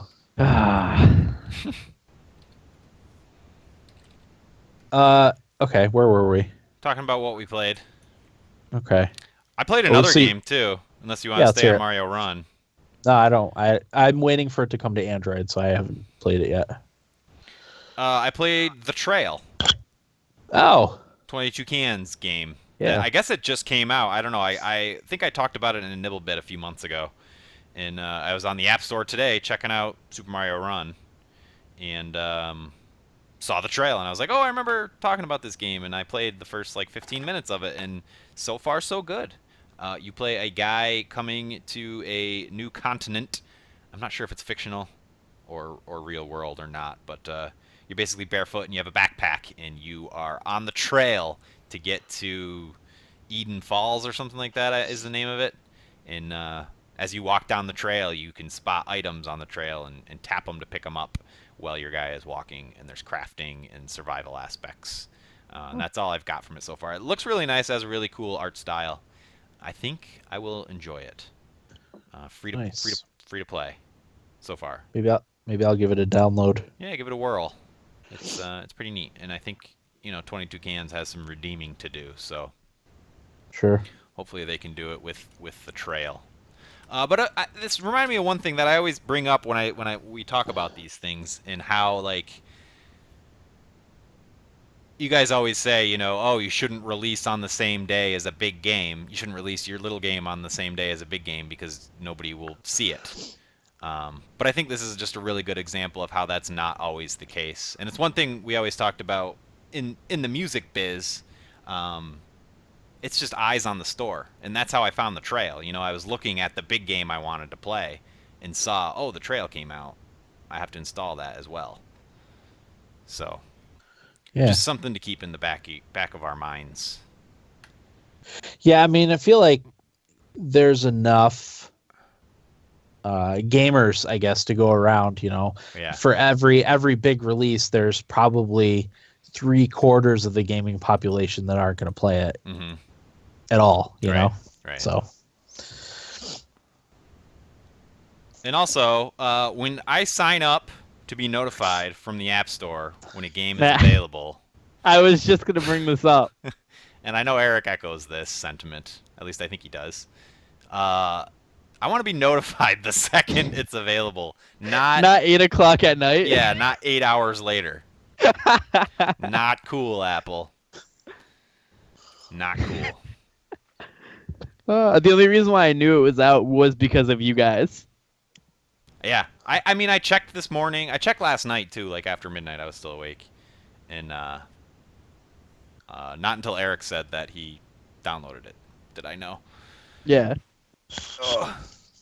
Apple keeping us up to date. Bullshit. Maybe they waited to send out the email until it was available in all territories, but that's still not good enough for me. Yeah. I want it now. Right meow. Yeah, Okay. no, I'm with you on that. Did you play anything else, Corey? I played about half an hour of Enderall today. It's weird because every time I turn that game, I forget how much I like it, and then I'll play it for like 15 minutes and be like, I love this game so much. And that's my one thought on Enderall. Okay. Didn't play anything else. What do you got, Will? I completed Pokemon Moon. Hey. I put a Congrats. hearty 62 hours into it. Wow. Yeah, which is a lot. I really like that game. It's so good. When I don't know what episode I did this on, but I talked about how I was a little worried about Pokemon Moon. That I personally wouldn't like it. I thought like the world would love the game, but I thought personally like I wouldn't like it. But I was wrong. I really love it. I'm not in love with the setting, even though it's a lot more varied than I expected that it would expected it to be. But like a game that made me use multiple different teams, like because I liked so many different Pokemon, doesn't happen very often, which I thought was really cool. And I thought it was pretty challenging in some spots for, considering it's supposed to be like a 10-year-old game. Like the final champion of the Pokemon League in Alola, like he had a Snorlax that just destroyed me, and like I was struggling to get through it because like for whatever reason like my team was not over leveled because I was switching it so often. So like I didn't have just souped up Pokemon. And like I ran out of revives and max potions going into the final battle. So like the Snorlax, and I didn't have anything that was super effective against it, and he just destroyed me. Which sucked because I lost all of the progress and I didn't get to rebattle him. And I didn't save before it, so I had to refight through the Elite Four. But yeah, no, it's a good game, and there's definitely going to be remakes of the 4th gen games coming. I don't know when, but hopefully soon. Which makes me.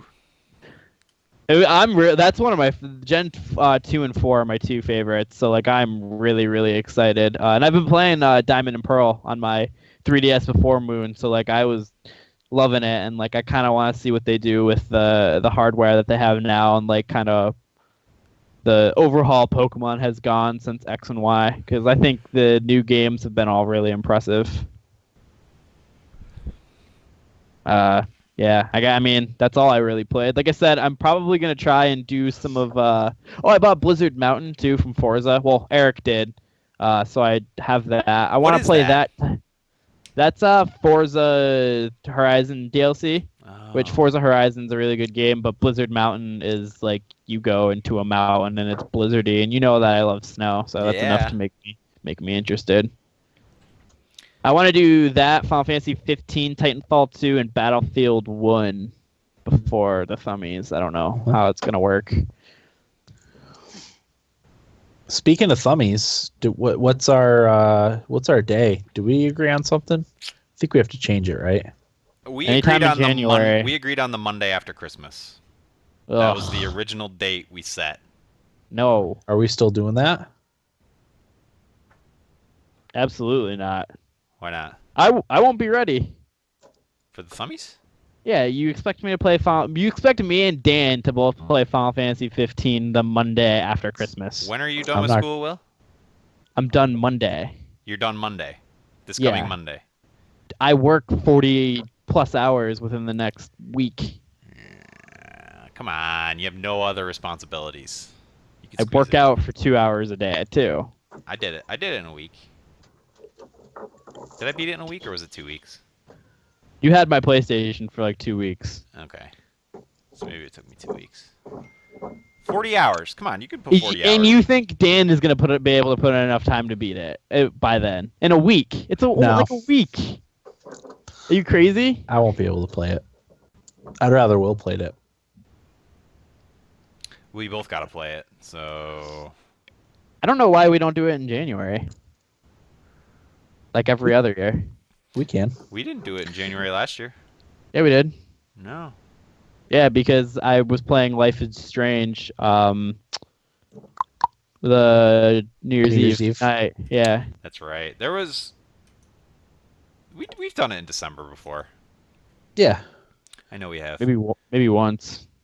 Well, because I was thinking probably next week I'll do the second half of the year recap episode, and then maybe if we don't do the Thummies the week in between Christmas and New Year's, we'll have a week off, and then do the Thummies the week after, if you want. I got a better idea. Yeah. Well, let's maybe hear it's it. not a better idea. Maybe next week we settle on our categories. We have a discussion about the categories, anything we want to change, how we want to organize everything. Just like a prep episode for the Thummies. That's fine. Proper. Maybe we could fit in some more interesting things in that conversation about the awards, and then the week of Christmas and New Year's, do your recap. Okay. And not skip a week. That's fine. I don't know. Okay. Just an idea. Yeah, that works. Because I do think we need to sit down and run through the categories at some point. Okay. Yeah, that's fine. I think we should all try to bring an idea for the next episode. Yeah, bring ideas. Actually, I have a idea for a new category. Yeah. If that's what you mean. Yeah, Yeah, I'm always game for those. Ideas for whatever. And I know Doesn't last matter. year, like, we combined mobile and handheld or something like we changed some awards around a little bit, and I think we might want to do that again for this year. So Okay. Works for me. we could do that next week. Oh, just because I'd like to have a plan with Christmas coming up of what we're doing and when. Yeah. So you want to say that then is Next week's episode, Next probably week's. Wednesday or Thursday, most likely. Yup. I've got. I can't do Friday, so I can't either. Let me check my schedule real quick. Let me check I'm at my my PC. schedule really quick. Next week. even Tuesday works. I just can't do Friday. What is next week? 19th? Yeah. I'm good any day next week. I don't want to do Friday. I would like to Okay. not do Wednesday because I work at 5 a.m. on Thursday. I work Okay. 2:30 to 9 on Wednesday, so So does Thursday So, work for the three of hopefully- us? Yeah, we'll have to Okay, find out for sure from Eric. Yeah, hopefully it works for Eric. Yeah. Okay. yeah. Yep. Even if we didn't do the recap episode in between and did the Thummies in between Christmas and New Year's, that'd be fine. Because I know it's more important to have it for the beginning of the year because it's harder to remember the beginning of the year, Yeah. So people can go back and listen to that one episode that I did like halfway through the year if they want updates on the games from the first half of the year. Mm-hmm. Anyway, What I played. I beat Dishonored 2 finally. Hey, Yeah. congrats. We all beat a game this week. Yes, we did. That's pretty good. Yeah, I really liked Dishonored 2. It was very well done game. I enjoyed it from the very beginning to the end. Every time I'd play it, I kept going back and forth because Corey's asked a few times if he would like the game. I keep going back and forth on whether or not I think he would like Dishonored 2. You think there's something there that he might like? I don't know. I think you should try it, Corey. I do too. I know I've said in the past that no, you shouldn't try it, but I think you should try it. I don't think you need to have played the first one to understand the second one. But yeah, I mean, maybe give it a shot and see what you think. Okay. It's in my Steam library, so feel free to download it and give it a shot. I think it's a big download, though. I was looking Download earlier. it overnight. There was a game I wanted to play, and then I saw that you had it, and I was like, I had no idea Dan has this, but I can't remember what it is now. There's games that I don't know that I own. Like I bought one of the Humble bundles like maybe a week ago, and I had 2 of the games already that were in the Humble bundle that I just had no idea. Yeah. All right, so I'll add Dishonored to my must-plays before the end of the year. I also want to try and play Doom. Yeah, that's going to be my next playthrough, I think, is Doom. I'm going to download it. Hopefully start it tonight, maybe. The download, because I think it's like 65 gigabytes or 70 gigabytes or something. It's huge. Yeah. So that'll have to download overnight. What else do I need to play before the end of the year? I don't know that you need to play Dishonored 2, but I'm actually kind of interested in to see what you think of it. Yeah. Yeah, I'll give it a shot. So I'll do that and Doom. What else? I would have liked to have played Forza, but I don't see that happening. No, not unless you get your hands on Will's Xbox too. Will, can you drive me up your If you leave now, you'll be here in 2 hours. I don't want to risk my life right now. That'll give me the half roads an hour are pretty to play bad. tonight. Yeah, roads are real bad. I mean, I have little regard for myself, but not that little. Yeah. You have more regard for the car that you're driving than yourself, right? I don't want my parents to have to repair it after my death. Yeah, you don't want to smash up their car. God, no. I just signed up for a life insurance plan today. Ooh. And a supplemental life insurance, because I have life insurance through the home, but it's not much. So I played Dishonored 2, really liked that, beat it. What else? Where's my freaking notes? Sorry, I had the beaten games list up. Who's winning? I think I am, but me and you are close. Really? I have 12, you have 10, but I don't know if I've kept it updated. Holy crap! What did we settle on last year? Like 30 something? We were in the 30s. Yeah, I think I was in the 30s or 40s. I don't know if you've noticed, Corey, but we've taken a dip this year. Oh, we've missed everything. We didn't do Extra Life. We didn't do 4 in February. It was a rough year for us. I'm just trying to survive. Because I was telling you guys, I haven't slept more than 4 hours a night in 3 months. I don't know how you'd function. Caffeine. Well, because I'll sleep 6 hours, 7 hours, and I'll wake up oh, I need bulletproof coffee. Yeah.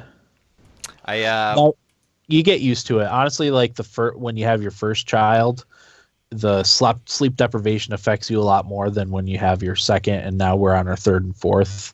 Yeah. We're kind of used to it at this point. You guys are crazy.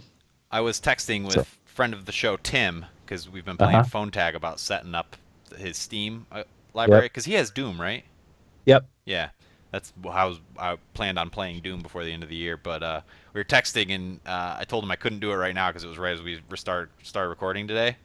And he said, this better be a good podcast or else. And I said, they're never good anymore. and he said, well, let's make TSA great again. So I think that should be our theme for 2017. Make TSA great again. Making TSA great again. Can we do that, please? Yeah. We'll put it on the website. I want this. I want that to be a thing. That's fantastic. Out Out of all of the ideas that have come about this podcast, that's the one I want the most. Yep, we'll do it. That's the one. That's good stuff. Okay, so I got real excited because Star Wars Battlefront was finally on Origin Access. Playing Star Wars Galaxy of Heroes has made me want to play like a full-on Star Wars experience game. I almost bought Battlefront a couple weeks back when it was on sale for $15. So I subscribed to Origin Access. I downloaded it. It was like, I don't know, 25 or 30 gigabytes or whatever. Fully intending on never playing the online multiplayer because, I haven't played Battlefront in almost a year now. I guess when we did that come out last year though?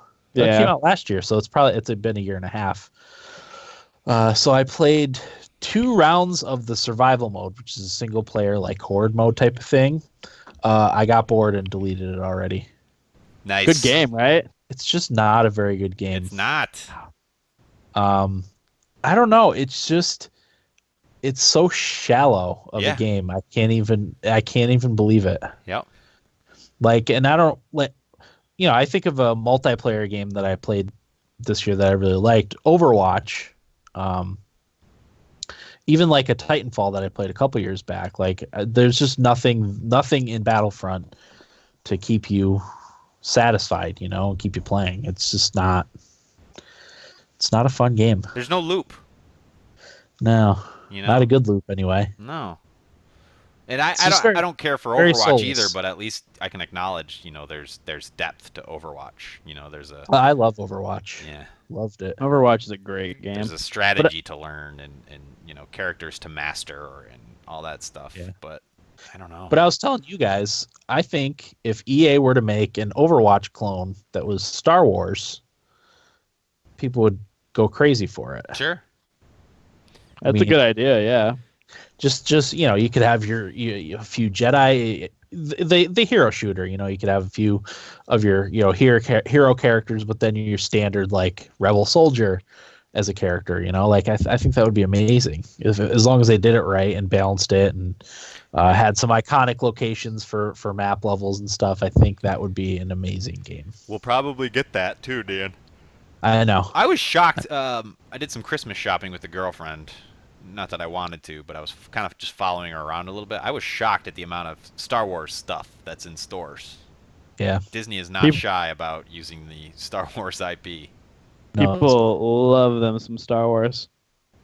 I've been watching trailers for Rogue One, and I really, really want to see it. I just know it's not going to happen until it comes out on Blu-ray or whatever. Yeah. Can you guys explain something to me? Yeah. What's that? Star Wars. I don't get it. What do you mean? I don't think they're that great a movie, and I thought the newest one was not good. Really? I thought it was campy and pretty much a flat out just kind of carbon copy of the older movies. It was very, my first impression of it was that it was very similar to A New Hope. Yeah. I was surprised at how similar to A New Hope it was, but the more I watch it, the more I like it. I've really come to appreciate like the cinematography and stuff of it, which I think I is didn't all bother really well done. finishing it, so that might be my issue. Not to be one of those guys, but I'm going to be one of those guys for just 10 seconds right now. Uh-huh. The reason it feels like a carbon copy for the first one is explained a lot better in the books. Okay. The reason why, like the whole structure of It's the movie similar. and the things that Yeah. happen are similar. It's not explicitly stated why, but you can kind of piece it together why. Sure. I would take the Hobbit trilogy over any Star Wars movie. How dare you? Really, I would. That's kind of blasphemy. If you said the Lord of the Rings, I might. There's see no where you're coming competition. from. The Lord of the Rings trilogy is 5 trillion times better than any Star Wars movie trilogy. It's not even close. It's also apples to oranges for me, though. See, Well, we've been having a huge Star Wars versus Lord of the Rings debate, so like my hatred has been fueled a little bit. Yeah. I mean, the original Star Wars movies were made in the late 70s, early 80s, so there's a difference there in filmmaking techniques and whatnot. I didn't care too much for the newer trilogy. There's some good parts of it, but I generally didn't like it all that much. I guess it just blows my mind that the original trilogy of Star Wars is rated higher than the Lord of the Rings trilogy. I think there's a lower barrier to entry for Star Wars too. Like Lord of the Rings, you can appreciate, but there's a lot more going on to get the full context. Yeah. And I said this when you were talking about it in our text group too, Will. Lord of the Rings had a ton of source material. Yeah. That had to Adhere by. It had to adhere to. So I think that in itself, and that it did adhere to the source material so well. I think that speaks volumes for Pete Jackson and the not necessarily the Hobbit trilogy, but the original trilogy. The original trilogy, yeah. I will fully admit I'm not a big movie guy. I kind of replaced movies with video games at a pretty young age. So not. I think movies for the most part to me are a waste of time. When I can get the same thing from a video game. But from a standpoint of acting, action, just the shooting, the grand scale of Lord of the Rings, I think it's all just better than Star Wars by so much. And I can't believe that that people love Star Wars more. It's also you're 8 years younger than me. So you grew up with Lord of the Rings. I grew up with Star Wars, True. Yeah. It's just a different time period. I'm sure a lot of kids, well, maybe not now. Maybe they're back into Star Wars because of The Force Awakens. I don't know, but people your age, I think a lot of them might feel that way towards Lord of the Rings as compared to Star Wars. I don't know. And then, I'm not saying this to, oh, you can't like Star Wars, because, yeah, obviously, you can love Star Wars. I'm fine with that. I just think that Lord of the Rings is, as a movie, just better. If I'm being objective, I think I would agree with you. Okay. As a work of cinema, any 3 Lord of the Rings movies probably beat any Star Wars movie. That's right. But there's more to it, for sure. Okay. I'll accept that answer. I got what I want. I heard what I wanted to hear. For the record, too, I actually did like the Hobbit trilogy a lot, other than the end of the second movie, which was ridiculous. What, Smaug just flying around? Golden dragon. Yeah. Absolutely no need for that. That was embarrassing. I wasn't big on the Hobbit. I liked it other than that. There's a few things that really bugged me, and that was one of them. Because the dwarves never even came close to interacting with the dragon at all, let alone fighting him. I think that diminished Bilbo's role in the whole story. Thought Martin Freeman was a wasted opportunity. Yeah. He was good. He was fantastic. But he didn't get Absolutely. He didn't get he wasn't challenged. It didn't seem like, he wasn't forced into being as good as I think he could have been. Sure. I think part of the reason why I like the Hobbit trilogy too is they explored more of the expanded Middle Earth universe. Yeah. That they didn't get to do in the original trilogy. Mm-hmm. All the stuff that happened with Angmar and all that stuff. I was really interested in all that stuff. So, anyway, where were we even? I think we were wrapping up unless you had more to play, Dan. You were talking about Battlefront. Oh, yeah. Oh, yeah, I didn't like Battlefront. I already deleted it. So I'm still trying to find a full-on Star Wars experience game. I keep popping into the Old Republic on occasion, and I tinker around for a few minutes. I'm like, I don't have the time for this. I can't sink hundreds of hours into an MMORPG. Go back and play Knights of the Old Republic. I've thought about Knights of the Old Republic. I thought about playing The Force Awakens, because I have both the Force Awakens games. Not The Force Awakens, Force Unleashed. Oh yeah. Oh yeah. Okay. because I played the first one. I don't think I ever played the second one, but I have both of them on PC. So I played. who knows? Was it the first Knights of the Old Republic last year for Yeah. in February? Knights of the Republic 2 is really good too. Yeah, I gotta go back and I think I played that one more, but never finished it. Mhm. Can't remember. It's Maybe good I'll stuff. Go back and do that too. Yeah, I'm jonesing for the same kind of thing, Dan. It's the mobile game. It Yeah. makes me want to play Star Wars Galaxies again. Is what it does. Did cousin Chris ever send you a screen grab of his characters? Yes, he did. Holy crap! I told him to do it. I'm glad you did. But he was playing. Had been playing that game for a while. Like when he showed it to us at his rehearsal dinner. Yeah. He was explaining it to me. I was like, "Oh, cool!" And I wanted to download it then and play it, and I just completely forgot about it until you talked about it. Yeah. What, like 3 or 4 weeks ago? Yeah. So he, I thought it was crazy. I asked him who his squad was, and he said it's all Ewoks. I'm like, oh, really? That's crazy. And he's like, that's what everybody uses. Like at his level, that's what High everybody uses. level. It's all Ewoks. It's the synergy probably Yeah. between the characters. They have like stealth and like revives and weird stuff going on. Huh. Cool. Yeah, that's good stuff. But yeah, that's all I played. A lot of Star Wars Galaxies of Heroes though. Galaxy of Heroes. Do we have any feedback? Nope. I'll check once more, but not as of like half an hour ago. Okay. Yeah, we didn't do an announcement about No. the episode, did we? No, we didn't even know what we were doing until like 4 o'clock today. That's very true. I wasn't even sure the podcast was today. I knew. I never forget. Yeah.